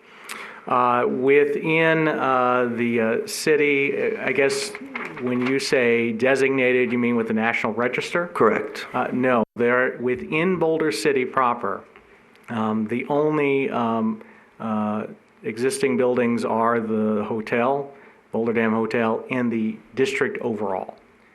And then is any one individual able to, say, try and get an audit to see if they qualify to be designated historic, or is that something that is only done, say, through the council or the city itself? The city council can approve historic districts by ordinance. An individual could seek to apply for a nomination with the National Register of Historic Places. So I guess with respect to these guidelines, being clear as to whether it's just properties that are within the historic districts of the community versus a property that has been nominated from the National Register would be an important distinction. As I recall, you can actually nominate someone else's building to be on the historic register. Is that correct? That's my understanding, but I don't have all the details at hand here as to the process. Yeah, and again, I think getting to Councilman Adams' point that, if there were a property outside the historic district and they wanted to be eligible for these type of funds, they can initiate that process themselves. They don't have to wait for a district to be reviewed, analyzed, standards developed, the whole process that it takes to get to the Park Service for their approval or disapproval of the nomination. They can actually start that on their own if they would like. Yes. Okay. So that was kind of what I guess I was getting to is, since, not every building that is 50 years old has maintained what makes it, the elements that make it historic. So if we were talking about saying specifically to just the historic district, or should somebody, before another district were to be created, should another building become designated historic and have those things, that I would be comfortable with wanting them to be able to have access to these funds as well. The Bullock Field Airport, would that be considered a historic building, not within the historic district? It's currently not. Is it within the RDA? It is within the RDA, yes. Okay, so assuming at some point somebody did something with it, well, we would be the owner because we would be leasing the building, correct? Well, we would still be the owner of the property. We would still be the owner of the property. Okay, but there seems to be several levels of oversight on this between the National Park Service and the standards and the Historic Preservation Committee, on top of just what's considered in the RDA. But there are a number of levels of approval that this would have to go through in order for somebody to get that kind of funding for updating their building. Correct. Sloan Hoskins? Yes. Sloan Hoskins? Yes, I was just wondering if they're awarded the grant, is there a stipulation that says that they have to own the property for X amount of years, or can they sell it the next month after they've gotten the grant and they've completed the process? And that's a good question. So in the current agreement that every applicant is required to sign for any RDA grant with the city, they cannot sell the property without approval from the city up until certificate of occupancy. So after certificate of occupancy, they could sell. However, with that agreement that they enter into and that's recorded against the property is binding upon successor owners. So they would adhere to the same guidelines as the original applicant. So the 5 years would carry on to the next owner? Correct. Okay, thank you. Any other questions? I've got a list. Okay, so I like that this includes the definitions of preservation, rehabilitation, restoration, and so it really is clear in the purpose of what we're trying to go attain through this. I had some questions on the purpose statement. It says the HPG program provides property owners with financial assistance through a grant to restore eligible businesses, et cetera, et cetera. But then an eligibility criteria says that the property or business owner may be the grant applicant. So what I want is to clarify that a tenant who's running a business that doesn't own a building could apply for under the eligibility, but it's not very clear in the purpose statement. So which one is true? Yeah, that would be consistent with our current grant programs where, with the approval of the owner, a tenant could also apply for RDA funding. Okay. And so then is those requirements to protect that property with the owner or with the tenant who's making the improvements? It would be with both because it would be recorded against the property. Hence the reason why the owner has to approve the tenant's application, because it's going to be binding upon the property owner as well. So it's in the application, but would that not be included as part of this guideline? What the restrictions would be?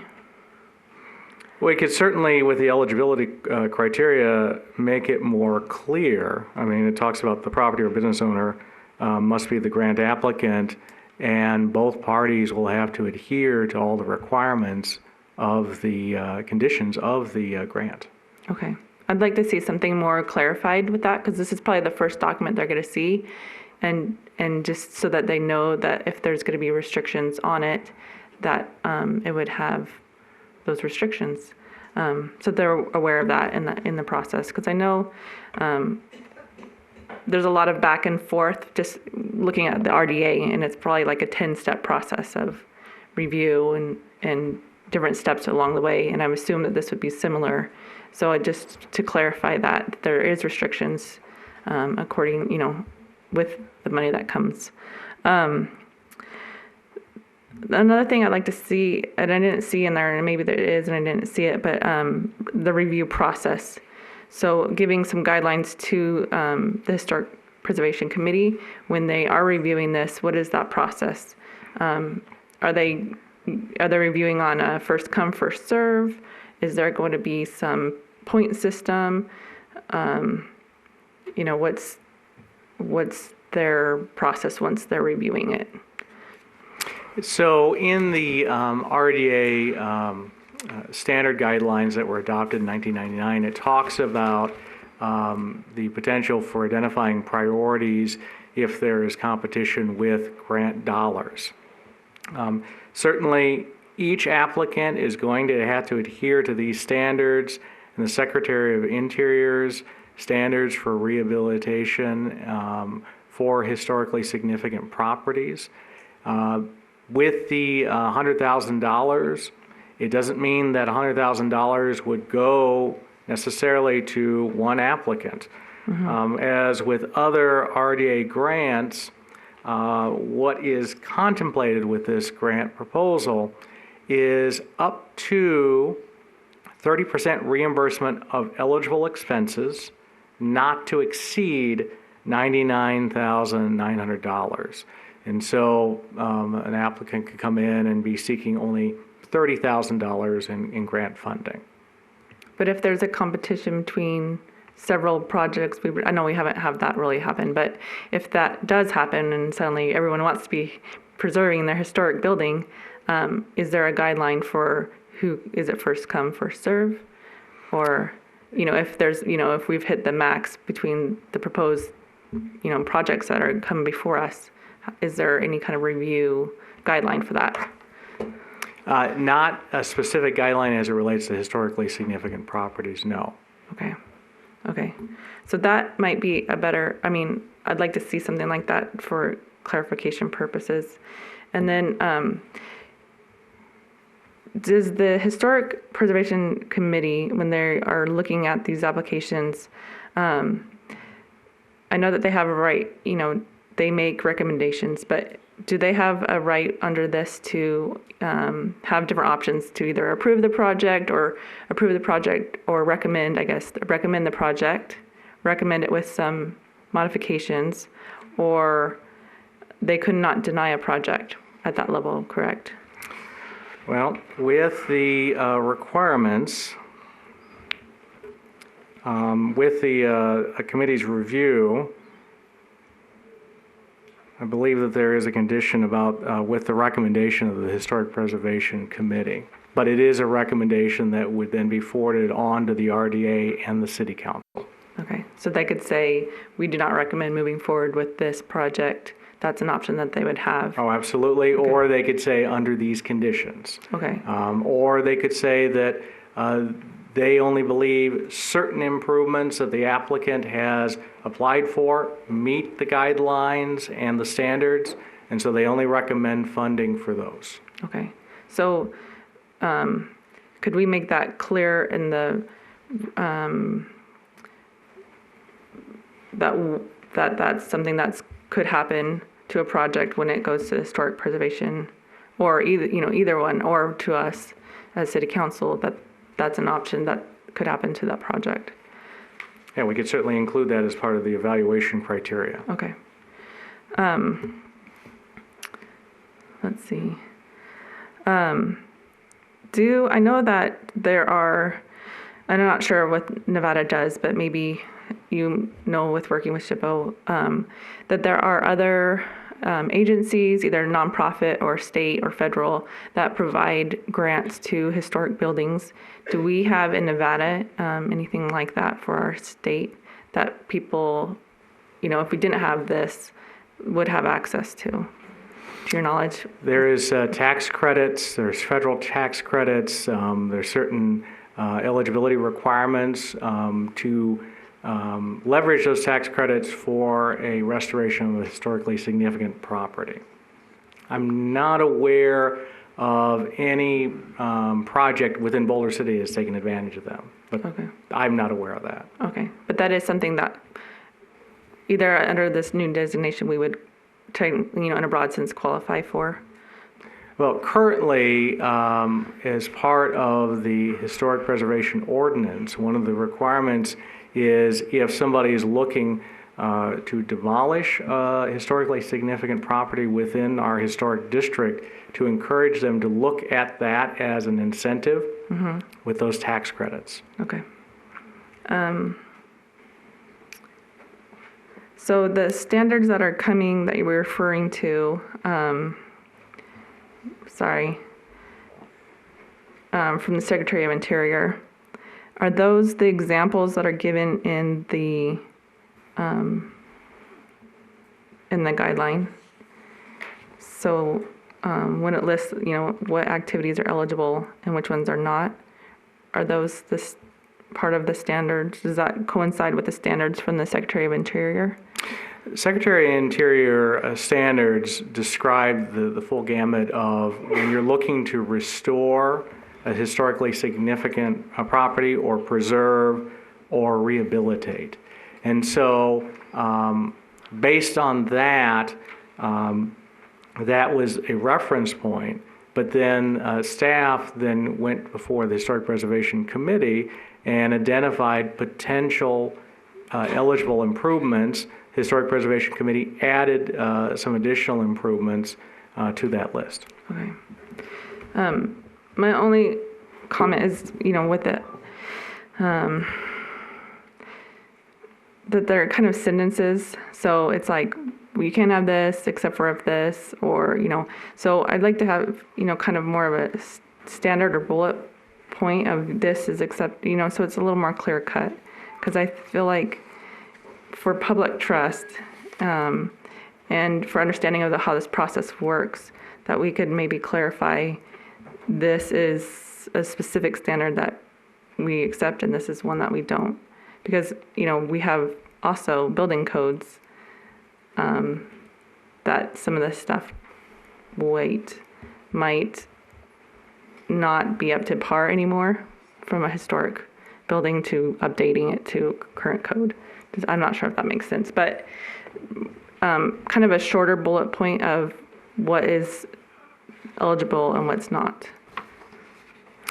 Yeah, we can certainly look at that. Part of the Historic Preservation Committee's recommendations were to help clarify those types of improvements that are historically significant. For example, with respect to windows or shutters, providing more clarifying points so that it's not assumed, and the applicant doesn't assume that they can replace it with any type of shutter, and so that's why they were adding that additional language to clarify that. Okay. And then so 100% of our historic district is in the RDA zone. No. Okay. Only the downtown and a portion of Nevada Way. Oh, I'm sorry. Yeah. Commercial at least is, but yes, we have residential that would be in the historic. How would this work? It didn't really say anything if someone had, say, something that was exterior only and it qualified under RDA only, and it wasn't something that was a historic preservation project, but it'll max out their full eligibility under RDA. And can they dual apply for something that, they're doing this massive project? Can they dual apply for both an RDA grant under the regular RDA and this historic grant? They couldn't apply for the same improvements to double their reimbursement. So I guess what could potentially be considered is if they're looking at exterior improvements under the regular RDA grant. For example, we have currently a grant program that encourages retrofitting signage to be historically significant. it reimburses up to 15%. So they could seek that grant for that aspect of it and then look to the historic preservation grant for interior improvements. Okay. So, yeah, that's my concern is like, okay, we're going to dip into this fund and we max that one out. So then we're going to go into this one. They technically could, because it doesn't really address that. Correct. Right? But as it is. But there would be one caveat in that with these RDA grants, we wouldn't be able to exceed a total of $99,900 because that triggers additional requirements through NRS. And all the grants are going to be subject to approval of the processes that are in place, including review by the Historic Preservation Committee and the RDA and the City Council for that grant program. Okay, but could we add in, so is that 99,000 max, is that for any RDA fund that they apply for? Or is that per each, because these are separate grants? We would treat that as, because they'd be applying at the same time as being cumulative. Okay. Because it'd be tied to the same project. Okay. Those are some, so, yeah. So I'd like to see a little just more clarification, I guess, had you will, in the guidelines themselves to make it really clear for someone who's applying for this, what's expected. Overall, thank you for those. Question I have about the 30% match. Isn't it 30% now for exterior improvements? Correct. So what's the difference? The difference is that this is separate funding that would be available, and most importantly, this grant program allows for interior improvements to be eligible, where our current program does not. But the idea of this was to incentivize being historically correct if people are going to make improvements or rehabilitation of a property, and yet they get the same amount of money whether they actually pursue adhering to the historic guidelines or they just decide, no, I'm going to tear it all out and do whatever I want. The match is the same. And it's certainly at the discretion of the City Council to change that number percentage. Okay. Well, as I say, the idea behind this was to incentivize property owners to maintain the historic architecture of their building. So I would certainly look to move that to either a 40 or 50% match so that it actually does incentivize the property owner rather than just saying, well, you can do this or you can do that. The match would be the same. And my concern is, too, we've got an awful lot of suggestions for you. Sorry. Well, that's fine. This is the time to do that. But I'm not sure we're going to be able to come up with a resolution now. Should we hold this in abeyance and you take the suggestions that have been made and make some changes to it and have us review it again? The resolution itself is fairly broadly worded. I guess this is one of those devils in the details type things that it's in the other part of the application where some of that would apply. Certainly, if there were minor changes, you could make the resolution approval subject to those. But I think in this instance, with all of the recommendations that have been made by the council, staff can work to revise it and bring it back in January to the council for consideration. I would ask for one clarification, though, and with respect to eligibility, it sounds like I heard from the mayor and at least one other council member interest instead of the eligibility of being 50 years or older for a structure to be eligible, it would have to be within a historic district or districts within the community. And I also heard another potential eligible project could be if the property has been registered with the National Register for Historic Places. So I just wanted to clarify those eligibility requirements. We still need a vote on that, though. We can't just offer individual suggestions, so. Well, that's what I'm yeah. saying. Should we hold this in abeyance, allow Mr. Mays the opportunity to revise it and bring it back, and then we vote on it? Well, even the proposed changes before he brings them back, those changes can be discussed now, even though you don't want to prove it now, but just so things you know for sure you want, they should be voted on before he brings it back, just so he has a clear idea of what the council as a whole would like. Well, because if he brings it back of something perhaps Councilmember Folda said, and perhaps Councilmember Bridges and Councilmember Hoskins didn't want that, we just kind of want to get a clearer picture of exactly what you're looking for. well, my hesitation at doing that is if we vote on the resolution, whether it's through misunderstanding or whatever, the things that we're asking for amendments on or revisions of the process may not happen. Mayor, I guess maybe to resolve both concerns, can we get a vote on consensus of items, not a vote on the resolution? Well, perhaps we can do it this way, since it appears we're just in the mode of making recommendations. Is there any member of council who has a different thought on any of the suggestions that have been made that want to say something different than what has already been suggested here? I would like to make a couple comments. I agree that it should be specific, but not so specific that it takes away the right of the RDA committee, of us when we meet, to say yes or no, we don't think this is appropriate, or it's double dipping, or something along those lines. So my concern is about it being too specific.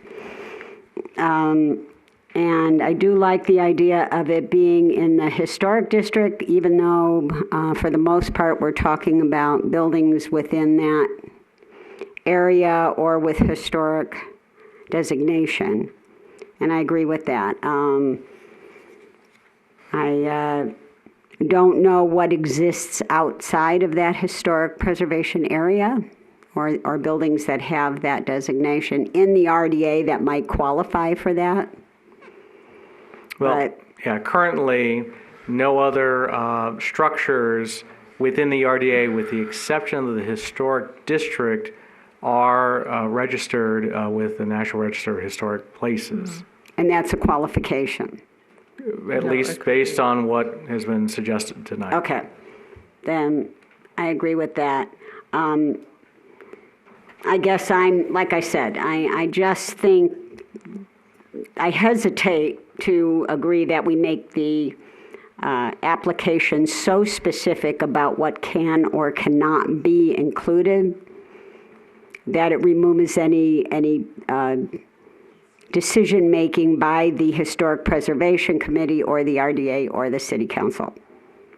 That, somebody may come up with something, and, I saw, for example, that one hotel that we approved the sign for with the RDA funds, but if they were doing something to revitalize something within the hotel, to make it more, to bring it back to its historic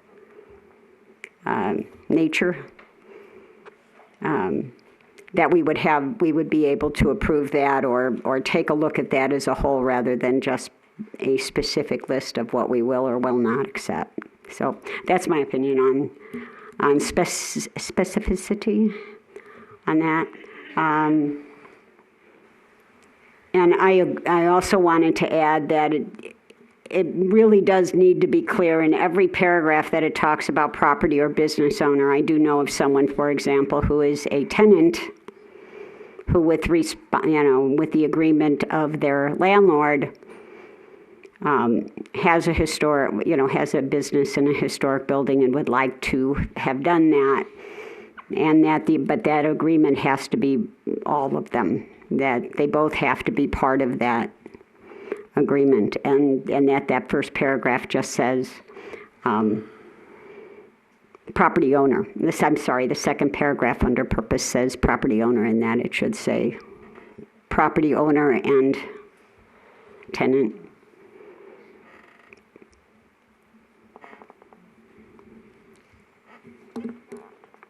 That's it. I guess the one thing then, if there's no other thoughts on the suggestions that have already been made, we need to identify what that match should be. I would certainly prefer to see it raised to 50%. I mean, if we're going to emphasize historic preservation, and this is a program to incentivize that, then I think we need to be serious about the match on it to make it clear to the property owners, if you do this historically correct, if you abide by the guidelines, then that match is going to be significantly greater. Any other thoughts on that? Would that still, though, be up to a maximum for that person of $99,900, or would that be the total overall grant available, or would it? That $99,900 is set in NRS, so that's a hard cap. None of what we're doing here can modify that cap. And Mayor, just one point of clarification, not per person, but the project. But the project, our reimbursement to them would be up to $99,900. Or 50%, whichever is lower. So as it says, shall not exceed, it would be 50% or $99,900, whichever is less. I guess what I'm trying to wrap my mind around is at 30%, you're encouraging somebody to spend, say, $300,000, correct? It would be 30% of whatever they're investing. I'm just saying, if we say we'll pay up to 30%, well, 30% up to this 99. They could spend $300,000 and request the $99,990. Now they could spend $10,000, and under the mayor's proposal, they would get a 50% reimbursement. Right. Okay, it's just at the higher amounts, it might limit what somebody would be willing to spend. Maybe that doesn't make sense. Yeah, but we should also keep in mind it's free money. So That's true. they can look the gift horse in the mouth as hard as they'd like, but we're not going to give more than $99,000 for it. Okay. Yeah, and the reason why there's that cap of $99,900 is prevailing wage kicks in, and this goes back to NRS. Technically, there could be, and there I'm sure have been, I know there have been other reimbursement grants in other municipalities within the state of Nevada. But when the city is reimbursing more than $100,000, then that developer has to follow prevailing wage. And so that's the reason why we have the ceiling of $99,900. Okay. I have a question.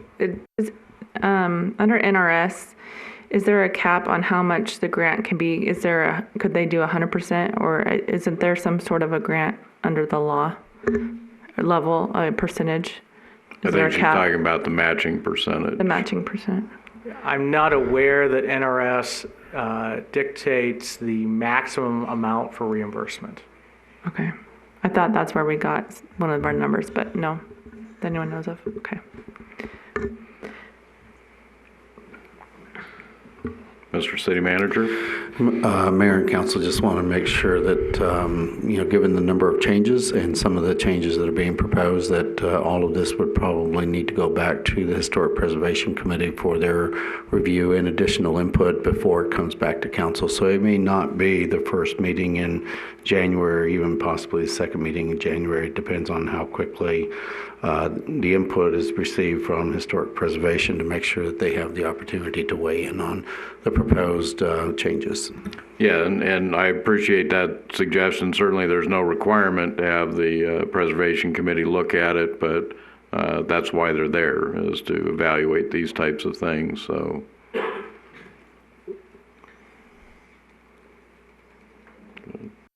Okay, I think that I agree with the mayor. The 50% would be a very good incentive for the businesses. If I had a business and looking at 30% to 50%, I would be very excited over 50%. So I agree with that. I think we need to have a different figure than the 30.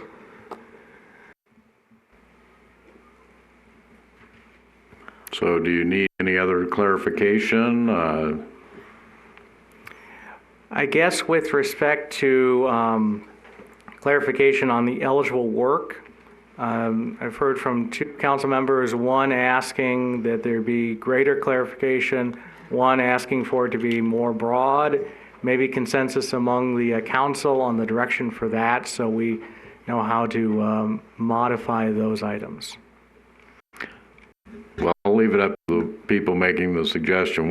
Be specific about what you would like to see. So, and I apologize, it's really hard I haven't been able to dive into this as deeply as I'd like. What I was trying to suggest is just by looking at what other agencies have done to make these kind of grants and what theirs look like. Some had bullet points that were just really, this is a specific thing that you can have and not.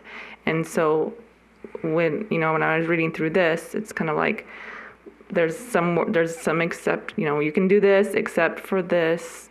And so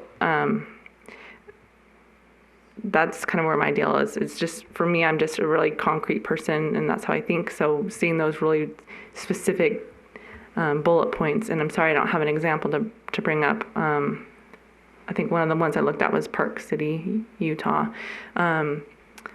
It just seemed a little bit more clear. If I was applying for something like this, like, oh, yes, I can do my door, and I can do this, and I can't do that. So, and, there's a couple different references to, for instance, roofing. So there's some about failed roofs, but then later on it says, if I can find it,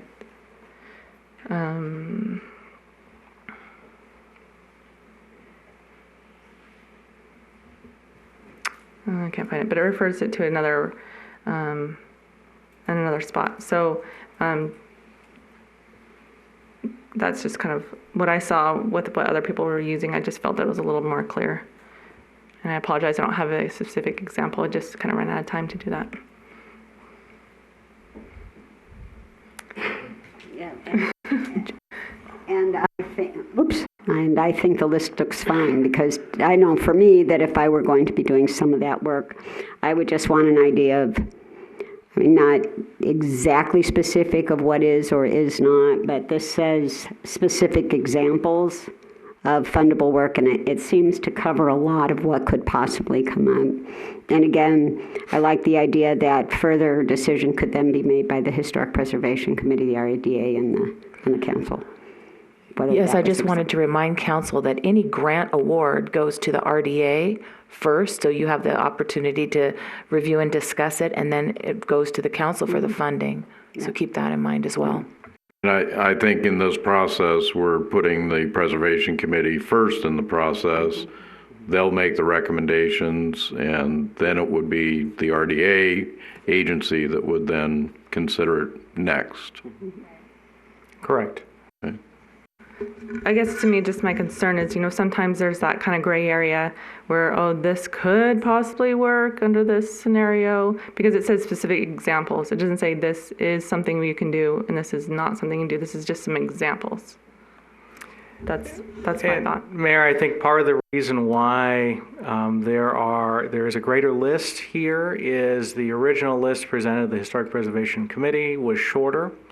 But they were concerned that with some of the items listed, there wasn't enough caveats and clarification on the types of eligible improvements, which is why they've added the additional language so that it's clear. And I understand your concern is that it's not clear, but so the applicant can understand the types of those improvements that would be considered. Okay, so can I make a suggestion, I guess, then, would to say give specific in what is acceptable and what is available and what's not, but then give examples of what that is. Perhaps one of the ways we can help to clarify this is we can have the specific item, which I think addresses your concern, and then the criteria in a separate column, which accomplishes what the committee was trying to achieve. By giving examples of what that criteria is. So specific, so for example, doors. Okay, that's very specific. You can replace doors. However, they wanted to make sure that they were doors that were either restoration or replicas of something historic.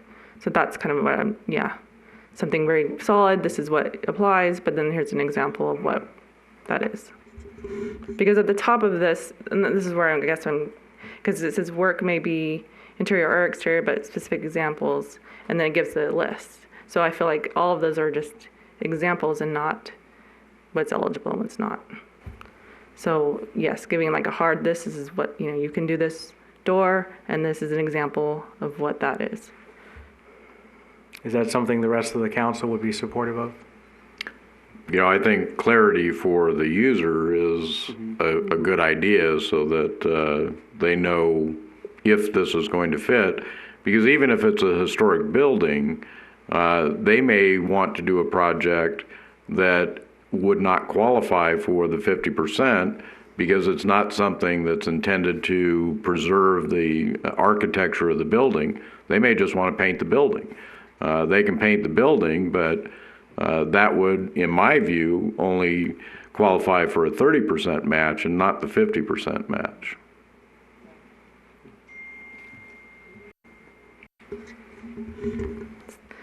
One more suggestion. The facade is kind of important. You see the Art Deco within the historic area, and I didn't see anywhere where it specifically captures encouraging facade restoration of the look of the building itself on the outside. I didn't see anywhere where, I know in theme that's what it is, exterior, but it doesn't specifically encourage, say, under the purpose statement or anything like that. And I think part of that, correct me if I'm wrong, but part of that is that for those buildings that do have the facades, the arches, that is defined in the nomination as a defining architectural feature of that building. So if they're going to do something, they could not alter those.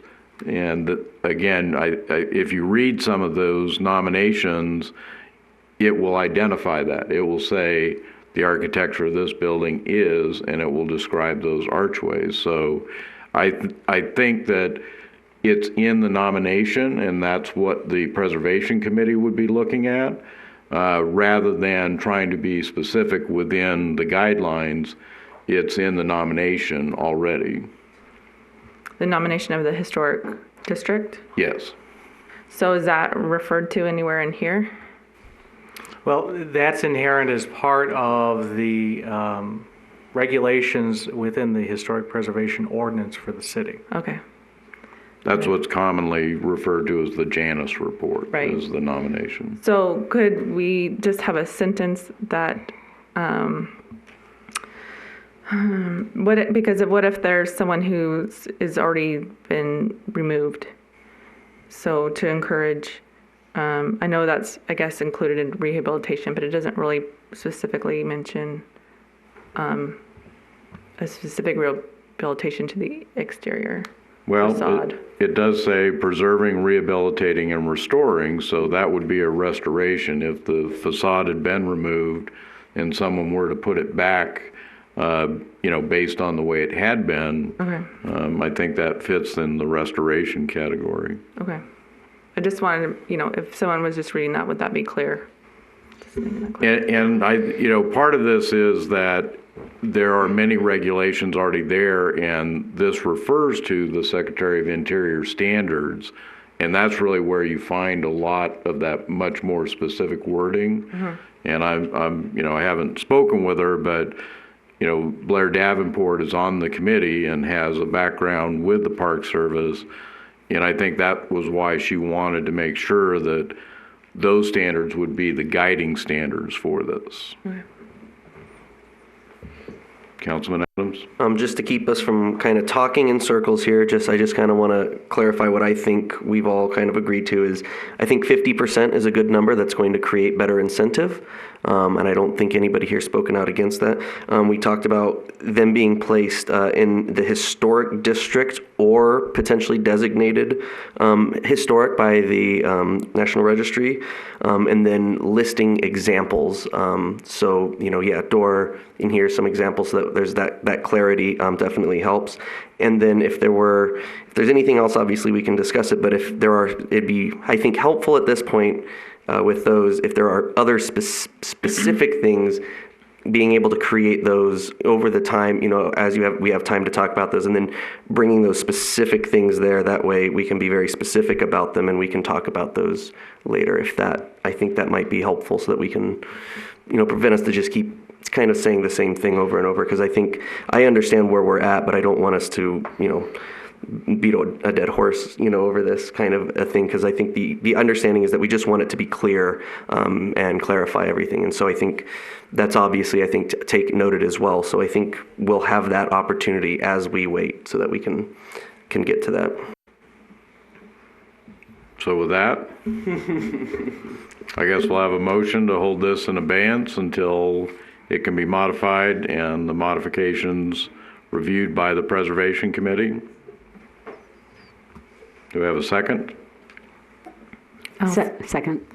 All in favor? Aye. Aye. Any opposed? We're done. Thank you.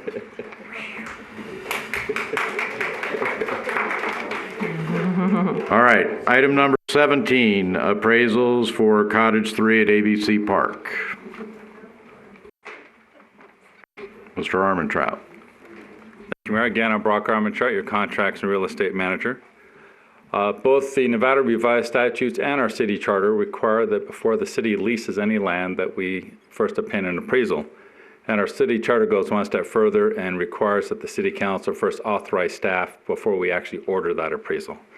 What we have before you is a request to appraise cottage number 3 at ABC Park, located at 801 Adams Boulevard. Lend a Hand, a local nonprofit, is currently located over at the Episcopal Church on Utah, is seeking to relocate into this location, would like to lease the building from the city. As a nonprofit, they are eligible to have a reduced lease should the city council decide to do so. However, we're still required to have it appraised before we negotiate a final lease rate, because you have to know what you're giving up. So at this point, I'm seeking authorization by the city council to order an appraisal. Such time then the city will work on an agreement and bring everything back before you to come up with a final price. Thank you. Any questions from council? I just have a comment. As much as I would hate to lose them as wonderful across the street neighbors, I think it's great that they might have the possibility of actually not having to store walkers in the bathroom. Having had a tour of their current facility, I really understand why they need some more space. I think it's a great idea. And I'd like to make a remark. I've used them, and I know all my neighbors have used them, and they're fantastic, and it's a good service. So if we can possibly accommodate them, I think we should. Yeah, I echo those sentiments. Absolutely, they provide a great service here, and I also think it kind of helps serve within kind of the master plan, in that we want to look at infill. This is an opportunity. It's essentially sitting there right now, empty. It's a city use. I think it's a great use for a building that we have. Great location as well. So I definitely think this is a great idea.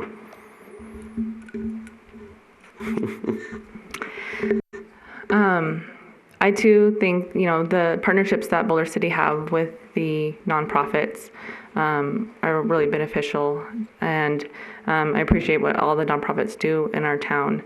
I know that they have a great need for more space. What concern I have with this particular project is that we're waiting on a particular study of our facilities. And down the road, in reviewing the capital improvement plan, there was a couple of items where space is a question for future needs. And so my concern would be to approve an appraisal that down the road we realize we might need more space for a particular group within the city, and then not be able to follow through with that. So I don't want to turn this down, but I do think the timing is just really awful.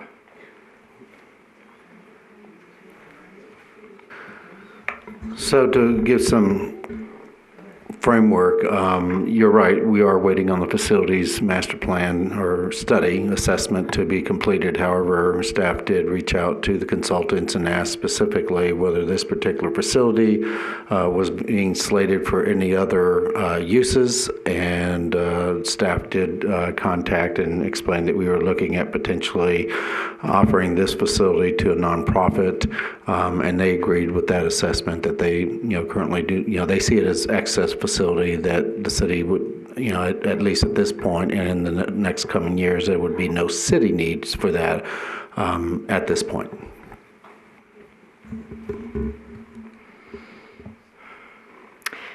Yeah, I feel like it's hard to make this judgment call right now without knowing that, I know that Parks and Rec was also looking for a space in the future for Safe Key, that they would be looking for a more permanent location. This is also a location that's, it's right next to our schools, it's right next to our library, it's right next to our, currently the youth center. So, I see it as being good for both uses, and that's just where I'm at. And I feel like it's really hard to make that without, we've been waiting on this for a long time, and we don't have, a future plan yet for the uses of our facilities.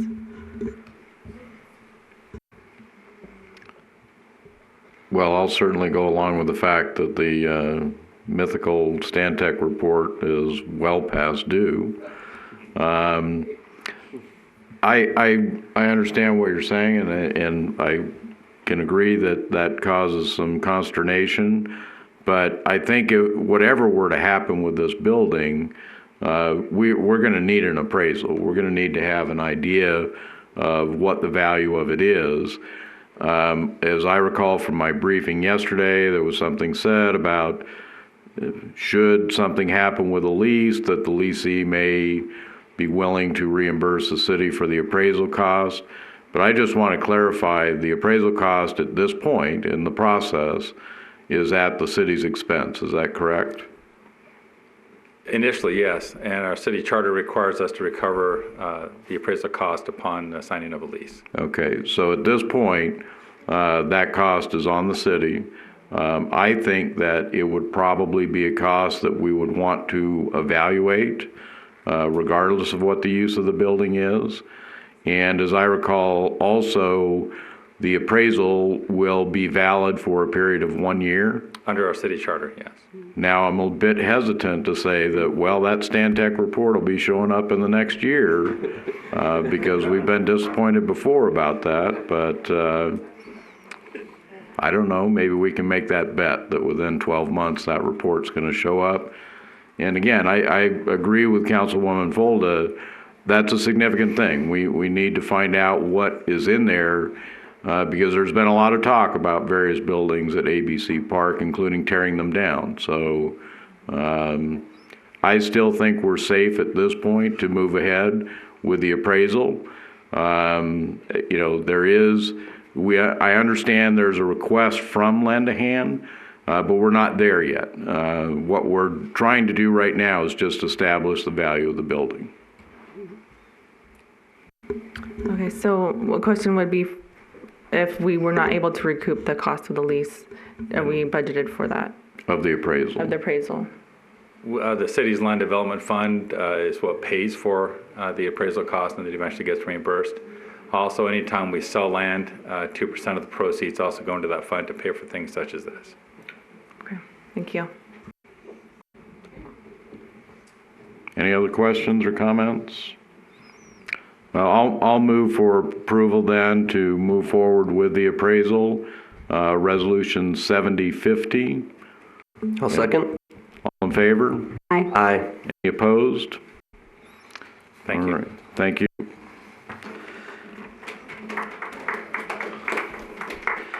Okay, we'll move then to item number 18, City Council appointments. I'm assuming we should do these one committee at a time. So our first one listed is the Audit Review Committee. Thank you, Mayor. The Audit Review Committee is comprised of 4 voting members, 2 council members, and 2 citizens, with 1 citizen who has expertise in the area of accounting, auditing, and financial management. Due to the passing of Councilmember Harhe, an appointment of a council member is needed to fill that vacancy. So we're requesting that the council appoint 1 of its members to serve on that committee, please. Thank you. I'll go ahead and open nominations and nominate our newest council member, Judith Hoskins, for that position. I second that nomination. Excuse me, just so we're clear, you don't second a nomination, somebody else, or you can move to close the nomination. Thank you. Any other nominations? I move to close the nomination. Thank you. All in favor? Aye. Any opposed? Okay, we'll move then to the Civil Service Committee. The Civil Service Commission shall consist of 3 citizens serving 3-year terms, and not more than 2 of whom shall at any time belong to the same political party. Richard Hunt's term expired on October 27th, 2019, and he is interested in reappointment. The remaining members are of a different political party, so you don't need to consider that when you're making your selection. And other volunteers and citizens of Boulder City that were interested in this committee were included in your packet, and we also had 1 late addition with Beth Bonar Kazmarski. And I'm asking the council to appoint 1 member to the Civil Service Commission for a 3-year term, please. Thank you. Any nominations for the Civil Service Commission? Can I just ask one clarifying question here? Because a lot of these people have their names in different areas. Is there any board that they cannot serve on if they are serving on another board? You cannot serve on more than 1 board at a time. So for example, if you are chosen for a board, you have to pick which one you want to serve on. It used to be, it was just the Planning Commission, but then the rules were amended, and so our rules state you can only serve on 1 citizen advisory board at a time. Okay. So back to the original question. Any nominations? I will nominate Richard Hunt. Any other nominations? I'll move to close nominations then. You got a second for the close? I will second that. Thank you. All in favor? Aye. Aye. Any opposed? All right, we'll move to the Ad Hoc Pool Committee. The Ad Hoc Pool Committee consists of 7 members in addition to the mayor and mayor pro tem. The members should have experience in competitive swimming events or recreational swimming events, finance, and or construction. Due to the appointment of Councilmember Hoskins, it left a vacant seat on the Ad Hoc Pool Committee, so 1 appointment is needed to fill her unexpired term. And again, those interested in serving were included in your packet. Thank you. Go ahead and open nominations. Any names for the Ad Hoc Pool Committee? I'd like to nominate David Cohen. Any other names? Okay, I'll move to close nominations then. Second. All in favor? Aye. Aye. Any opposed? All right, we will then move to the Parks and Rec Committee. The Parks and Rec Commission is comprised of 7 members who serve 4-year terms. The terms of Scott Hinson and Erica McDonald expire January 4th, 2020. Scott Hinson was originally appointed in March 2018 and is interested in reappointment. Ms. McDonald is not. And again, those interested in serving on this committee were included in your packet for consideration. So I need two people for this committee. Okay, go ahead and open nominations. Any names for nomination? I have one. I'd like to nominate Thomas Tyler. All right, any other nominations? I'd also, Scott Hinson. Okay, and it is possible for one council member to nominate 2 people? Absolutely. So Councilwoman Folda or Councilwoman Bridges? Sorry, hold on. You can nominate as many as you want. You can only vote for 2, though. Yeah, let's not. Right, James? Sorry. Can I nominate, say, in terms of Scott Hinson and Thomas Tyler? No, because Thomas Tyler's already been All right, nominated. okay, so only 1, but 2, okay. You can nominate somebody else. Okay, no, thank you. Any other names? All right, I'll close nominations there, or move to close nominations. Do you have a second? Second. All in favor? Aye. Any opposed? Okay, that brings us to the last, Planning Commission. The Planning Commission is comprised of 7 members who serve 4-year terms.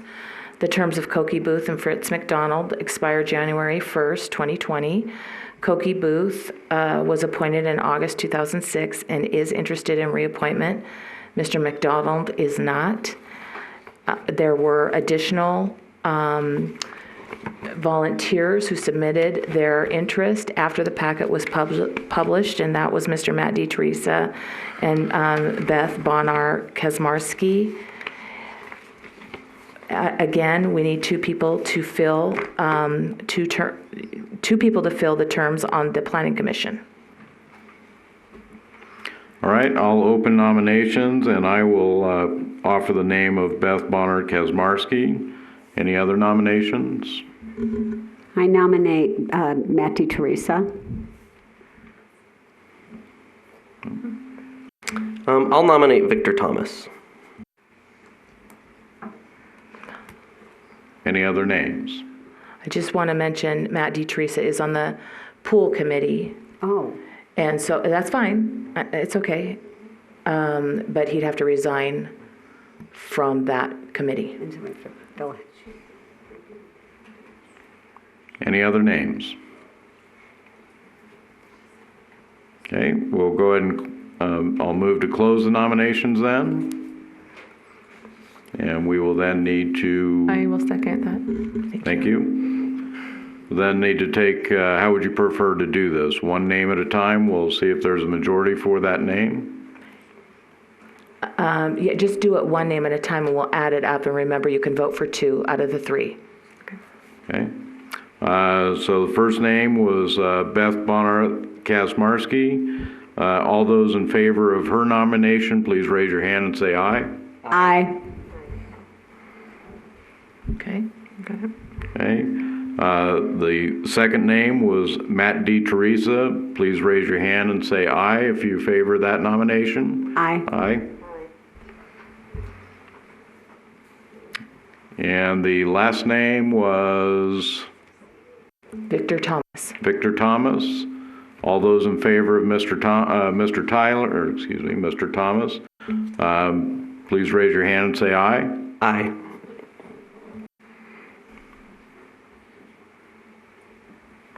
Okay.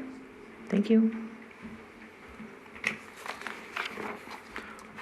So move to item number 19 then. Well, I guess we should say that means that Mr. DeTeresa and Ms. Bonar-Kazmarski are the 2 selected for the Planning Commission? Okay. just in case it wasn't clear. I do have a question. Since this is on the agenda to fill a seat, and now there is a potentially vacated seat, there's not a way that we could fill with anybody else's name who's potentially on this list right now, is there? I was just thinking that if we could just go back and do it again. But no, we're going to have to do it again just because if somebody else wants to submit their interest, we'll just re-agendize it. Well, and also we need to hear from Mr. DeTeresa whether he's willing to resign one for the other. Right. Okay. All right, item number 19 then, city manager's report. Mayor and council, that we have routine transactions for the month of October, therefore nothing to report. Thank you. Any questions from council on the report? All right, we will move to item number 20, removal of track 349 from RDA designation. Just prior to the meeting this evening, I was informed that the NRS has a prohibition as of 2017 against removing any properties from the RDA. Is that correct, Mr. City Attorney? Yes, Mr. Mayor, I've had an opportunity to review that particular section. This is found in the Nevada Revised Statutes 279.608. There's no language in there that would exclude that or exclude any plan after July of 2017, so it appears conclusive that it would apply to any plan. Okay. With that, I had put this item on the agenda and we'll be withdrawing it for that reason. I do find that very unfortunate.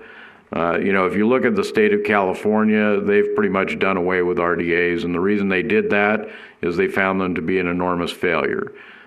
This is, in my opinion, a backdoor tax. Tax laws are passed for things like money for schools, money for roads, things like that, and then this law comes in and says, we're going to grab a chunk of that money and take it out of those purposes that it was originally approved for and put it somewhere else. We do have a few other RDAs within the state of Nevada. I think Las Vegas now has 2. I think the Reno area may have 1 up there. But as I say, the reading that I've done shows these things are failures. This one for Boulder City, the intent of any RDA is to alleviate a blighted area. This, I believe, was originally created in 1999. So it's been 20 years. And you kind of wonder how much money you need to pump into a place before it's either not blighted or you say, you know what, this experiment didn't work out. But apparently the law is saying that we can't do anything. So as I say, I will remove this item and we will go to item 21, zoning change for Reflection Center Park. Mr. Mays.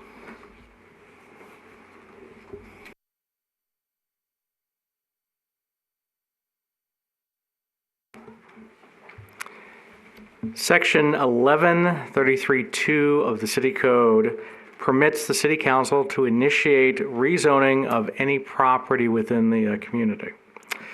The property in question is approximately 2 acres and includes the old water filtration plant, the Teddy Fenton Memorial Park, and the community gardens. It's currently zoned C1 neighborhood commercial. Staff has outlined in our staff report in response to the mayor's request the steps that would be necessary if the council gives direction to proceed with consideration of rezoning of the property. It includes notification of surrounding property owners, public hearing before the Planning Commission, and ultimately back to the City Council for consideration. So just to clarify, Mr. Mays, what we would be looking at doing this evening then is providing direction for this to go to the Planning Commission for their recommendations? You would be providing directions to staff to submit an application on behalf of the city to rezone the city-owned property.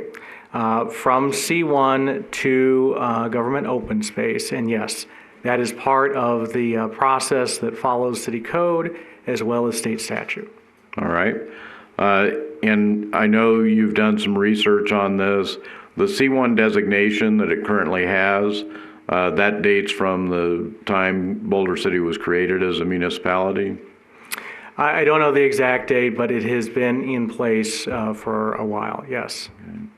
And since that time, I think the date you had listed was 1984 when the property was deeded, most of the property was deeded from the federal government to the city? Correct. And that designation just carried on then at that point? Correct. Okay. And I think it's important, I don't know if council members have had an opportunity to read the minutes from the council meeting of February 22nd, 1994, but that recounts in there a letter from Teddy Fenton with her donation for the creation of the park there. But she's very clear in her intent, and as you look at the response from the city, the council, and the city manager at that time, I don't believe there was any misunderstanding about what the intent of this was. Matter of fact, I think there's even a note about a comment from City Manager Forbes at that time that the city didn't have money, so they appreciated the gift, but they weren't in a position to match it. But nothing that would dispute, well, no, we don't want to do this. They were just making clear that at that time the city didn't have money to put into it, but that the plan that Teddy Fenton was putting forward was acceptable. Anyone have a different thought about that? I certainly don't have a different thought. Personally, Reflections Park, I've always thought it was a park. I believe in the master plan. Perhaps something in the name told you that? Yeah, I believe in the master plan. It is listed as a park. Of course, it's not necessarily zoned that. So I feel that this would be absolutely, I think this would be a great idea to, kind of finalize it, because there has been a lot of talk with what are we going to do. And I think, there are a lot more restrictions, obviously, when we're talking about parks, but the biggest thing is that parks contribute to the community. They're areas for the community to congregate, recreate. I think that is ultimately what this space is really used for right now by the community. And so I see at this point in time, especially, no better use or zoning for that area. Thank you. Any other questions or comments? I just had a comment or a question about future use for the building. So under government park, it can only be used as a park, or it can, if there's a future use for the building, is there anything that could be leased? Is there any kind of lease restrictions under government park zoning? Ultimately, it would be dependent upon what that use would be. Okay. Government zone under government park is all dedicated and or designated park and recreational areas. That's the only use permitted under government park. Okay. And this is all basically in one parcel. You couldn't separate one from the other. Well, I think that's something that Mrs. Fenton was clear about, that her intent was that this was to be considered one parcel. Mm-hmm. There's still an open question of two parcels of the land there, the parking lot and another smaller parcel that are still under federal ownership. Mm-hmm. But from my understanding, the city's in the process of getting the federal government to deed those pieces of the parcel over to the city. Is that being worked on? Okay. And so any change to the zoning, would that affect the lease that we currently don't yet have? So, I mean, is there a restriction?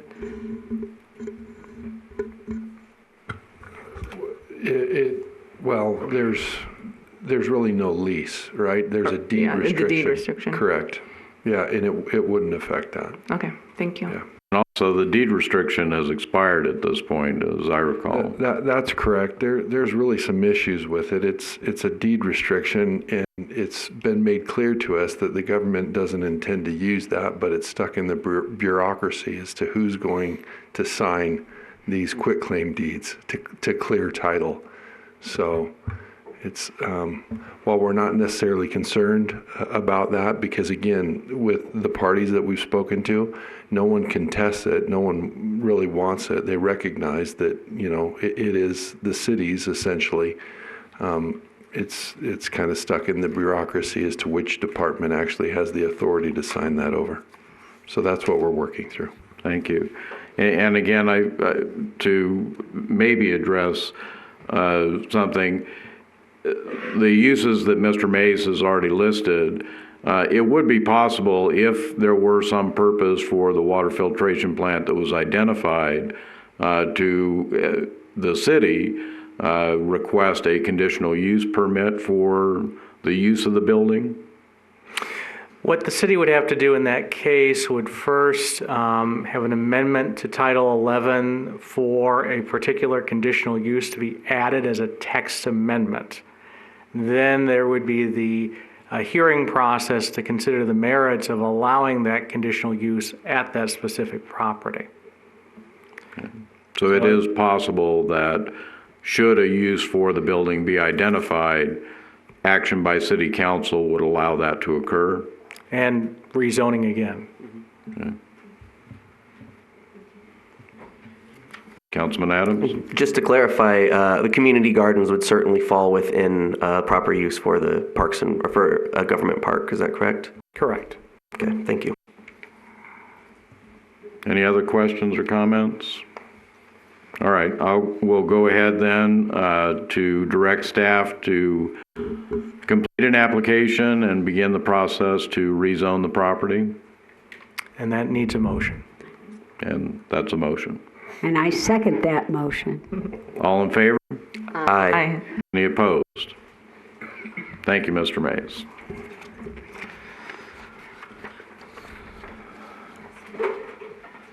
Oh my, we're at public comment. Anyone wishing to speak in public comment, we'll allow 5 minutes per speaker, and at this time you may speak on any item you wish. Thank you. Mr. Mayor and council members, my name is Barbara Paulson. I'm a member of the Lend a Hand Board of Trustees, and I'm speaking on behalf of Lend a Hand. As you know, we just celebrated our 30 years of service in Boulder City, and during that time, we have provided transportation and in-home services to thousands of people. And in fact, over the last 30 years, our volunteers have driven 1.3 million miles, taking Boulder City residents, seniors, and individuals with disabilities to medical appointments to help them go to the pharmacy and get their medications. And as our demographic changes, the need is only going to be greater for our services over time. We've been very fortunate to have a very secure home in the building that's located right next to St. Christopher's Episcopal Church, but we have definitely outgrown it. Even when we have our board meetings, we feel like there's extra people there with all the wheelchairs and walkers sitting around us at the board table. We have been looking hard for over a year now to find a new location, and we have really appreciated the opportunity to talk with city staff and work with you to maybe find some alternatives. So we are very pleased. We know there's still a lot of work to do, but we are very pleased that tonight the council did approve Resolution 7050 to go ahead with appraisal on building number 3 at ABC Park. This would be an excellent facility and location for Lend a Hand to continue to do the valuable service it has for our citizens for another 30 years. And so we look forward to continuing to work with staff and the city council and hopefully get this moved forward so that can become a reality that Lend a Hand has a new home in ABC Park. Thank you. Thank you, Mrs. Paulson. And again, many thanks to Lend a Hand as well for the community support they give us. Anyone else wishing to speak? Somebody ahead of you, Matt. Good evening, City Council members. My name is Laura Smythe, and I am the Rural Outreach Coordinator for Pact Coalition for Safe and Drug-Free Communities. And we're looking forward to working with existing programs and agencies to bring prevention, programming, and health and wellness to those existing programs. Thank you. Thank you. Mr. Teresa? My name's, excuse me, my name's Matt Teresa. I just wanted to thank the council for the appointment to planning, and yes, I will be resigning from the pool committee. Thank you. Well, that saves Madam City Clerk a phone call then. Anyone else wishing to speak in public comment?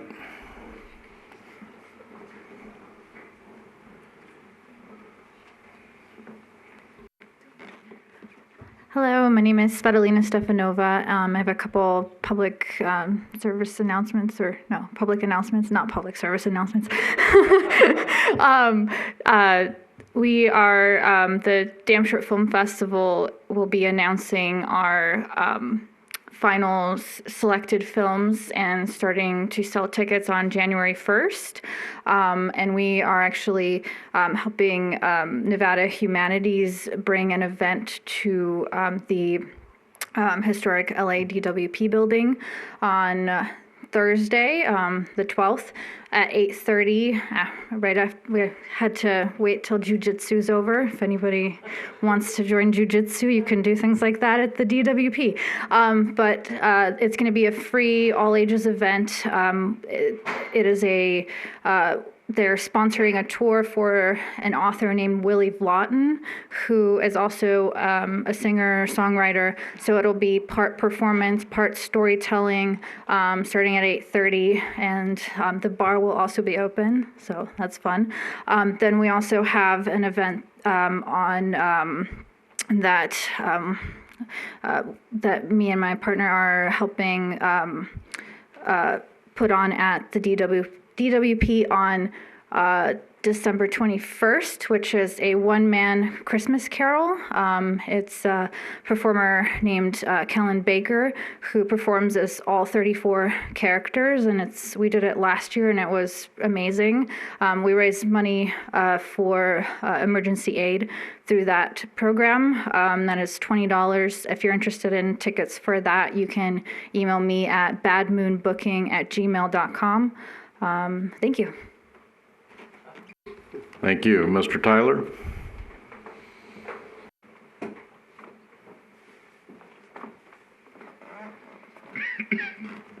Hello, Tom Tyler. I would like to suggest that emergency aid be included on the Homeless Commission. That for the last 50 years, we've been helping the homeless. You have to be here for 6 months for us to help you, but we prevent the homeless. The homeless situation they're talking about are transients. We don't really have a homeless major problem in town that we don't handle, but I think that our input would be very helpful, as well as they could give us suggestions too, because we direct the people where to go, where to find help, and that. But there's some people that don't really need help or want help, so there's that problem too. But I really think that we should be included in the input for the homeless. Thank you. Thank you. Anyone else wishing to speak? Ms. DeShane?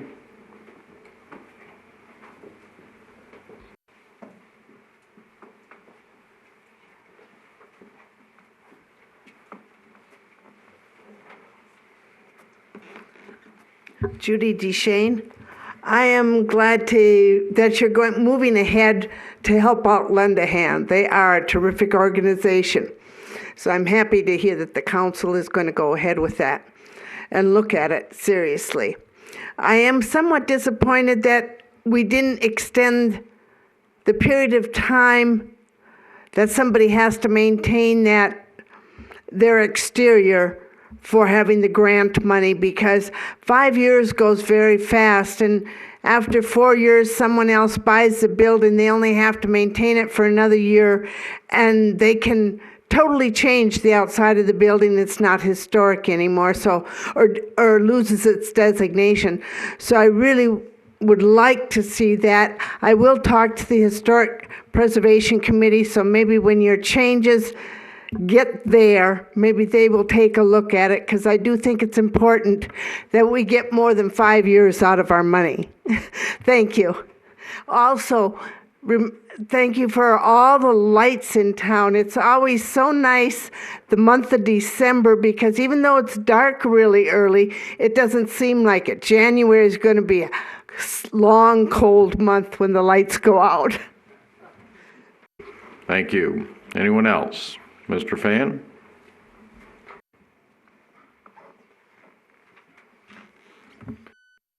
Glenn Fan, good evening again, Mayor and Council. I really like the report we had on the water situation and stuff like that today. It was very informative, very, very good to see a lot of really positive numbers. My only concern is, our water treatment plant has been dumping, I don't know how many millions of gallons of water right directly out into the desert. I know it's been addressed, it's talked about, but I was wondering if there's any way that the city, our city, can fast track coming up with a way of getting that water back to the Colorado River or into Lake Mead. I don't know how much more treatment it would need before it could be piped into it or something like that. But, it seems like we have some extra money in our utilities. We've been paying pretty good utility rates. But I think it'd be a good thing if we can come up with a way of, let's find a way of getting that water pumped back into the river. And let's fast track it. I mean, I know it's going through all the process, but how long does this process take? Is there some way maybe we as a community, we take that project on, that we find a way of doing it, and that we do it? Thank you. Thank you. Anyone else wishing to speak in public comment? All right, seeing no others, we'll go ahead and close the public comment and move to our last item, 24, council reports.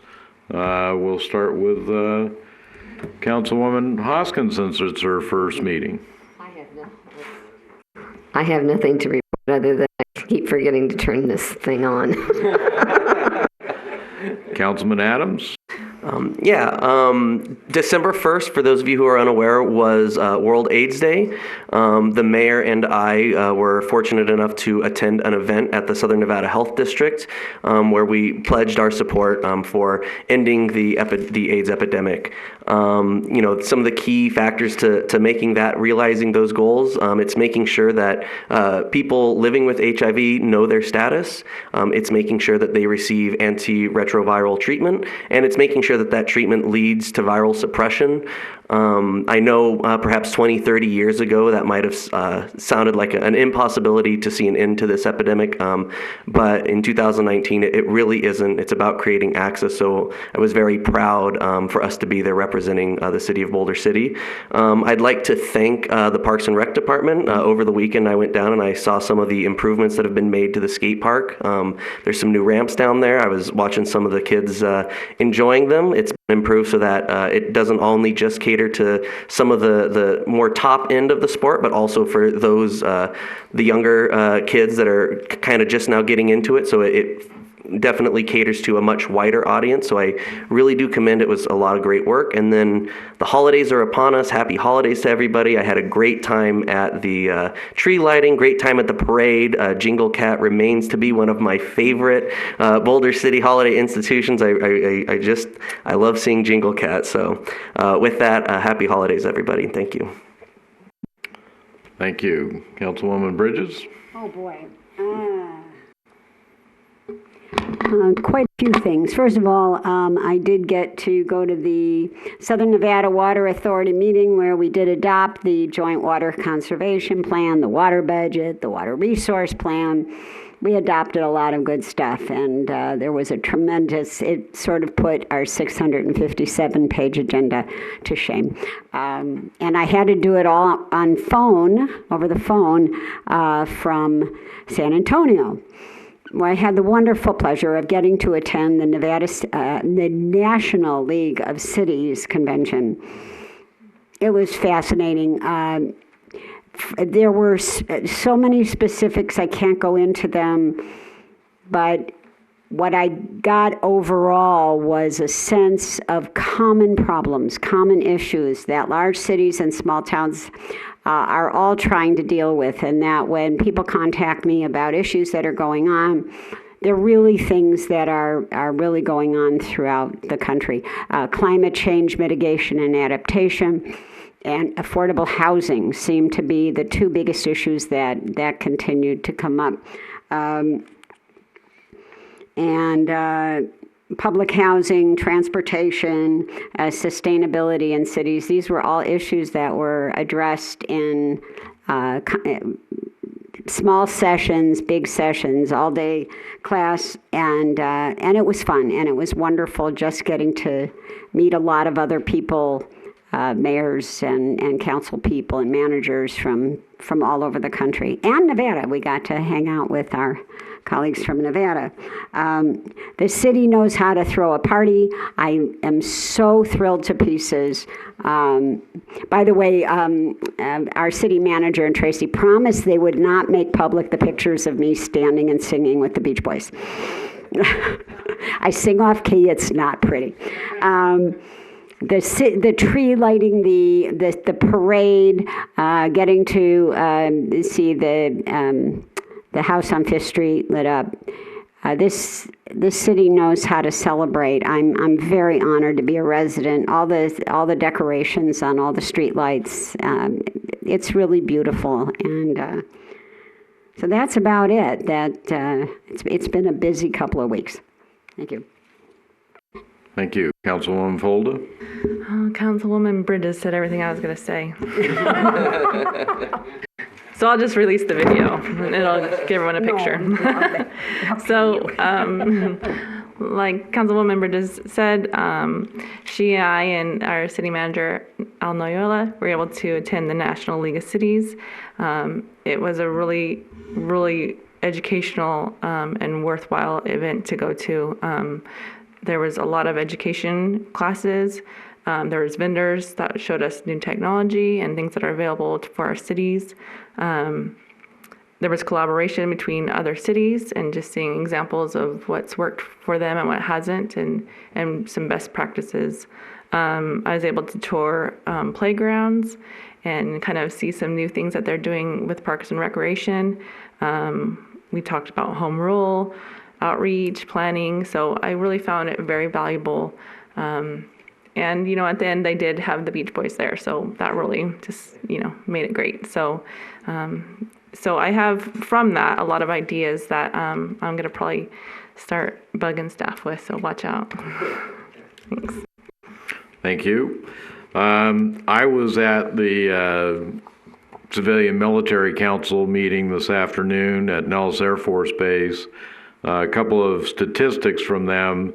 They recently had Aviation Nation, which is the big air show out there. Their count was over the 3 days, 240,000 people attended that show out there. Since this is the meeting before Christmas, there were donations made. The one group donated $15,000 to what's called Operation Warm Heart. That's the group that parents who are overseas, have been deployed overseas. This organization helps their children, helps with child care, that sort of thing. They can also provide financial assistance in certain situations. So a couple of other groups also made donations that brought the total up to almost $20,000 for them. We talked about whether we should be continuing meetings or getting out and about, and both the mayor of Mesquite and I had said, we don't want to force people to come out. Now, they didn't mention anything about Mesquite, but they said, man, we love to come out to Boulder City. So from Master Sergeant to General, we have a lot of fans there at Nellis Air Force Base. On a different subject, BC's Got Talent is going to have a show on Sunday. I believe it starts at 3 o'clock over here in the Recreation Center. And something that I've already talked to city staff about, we're going to start taking a look at, is a potential for starting a sister city program here in Boulder City.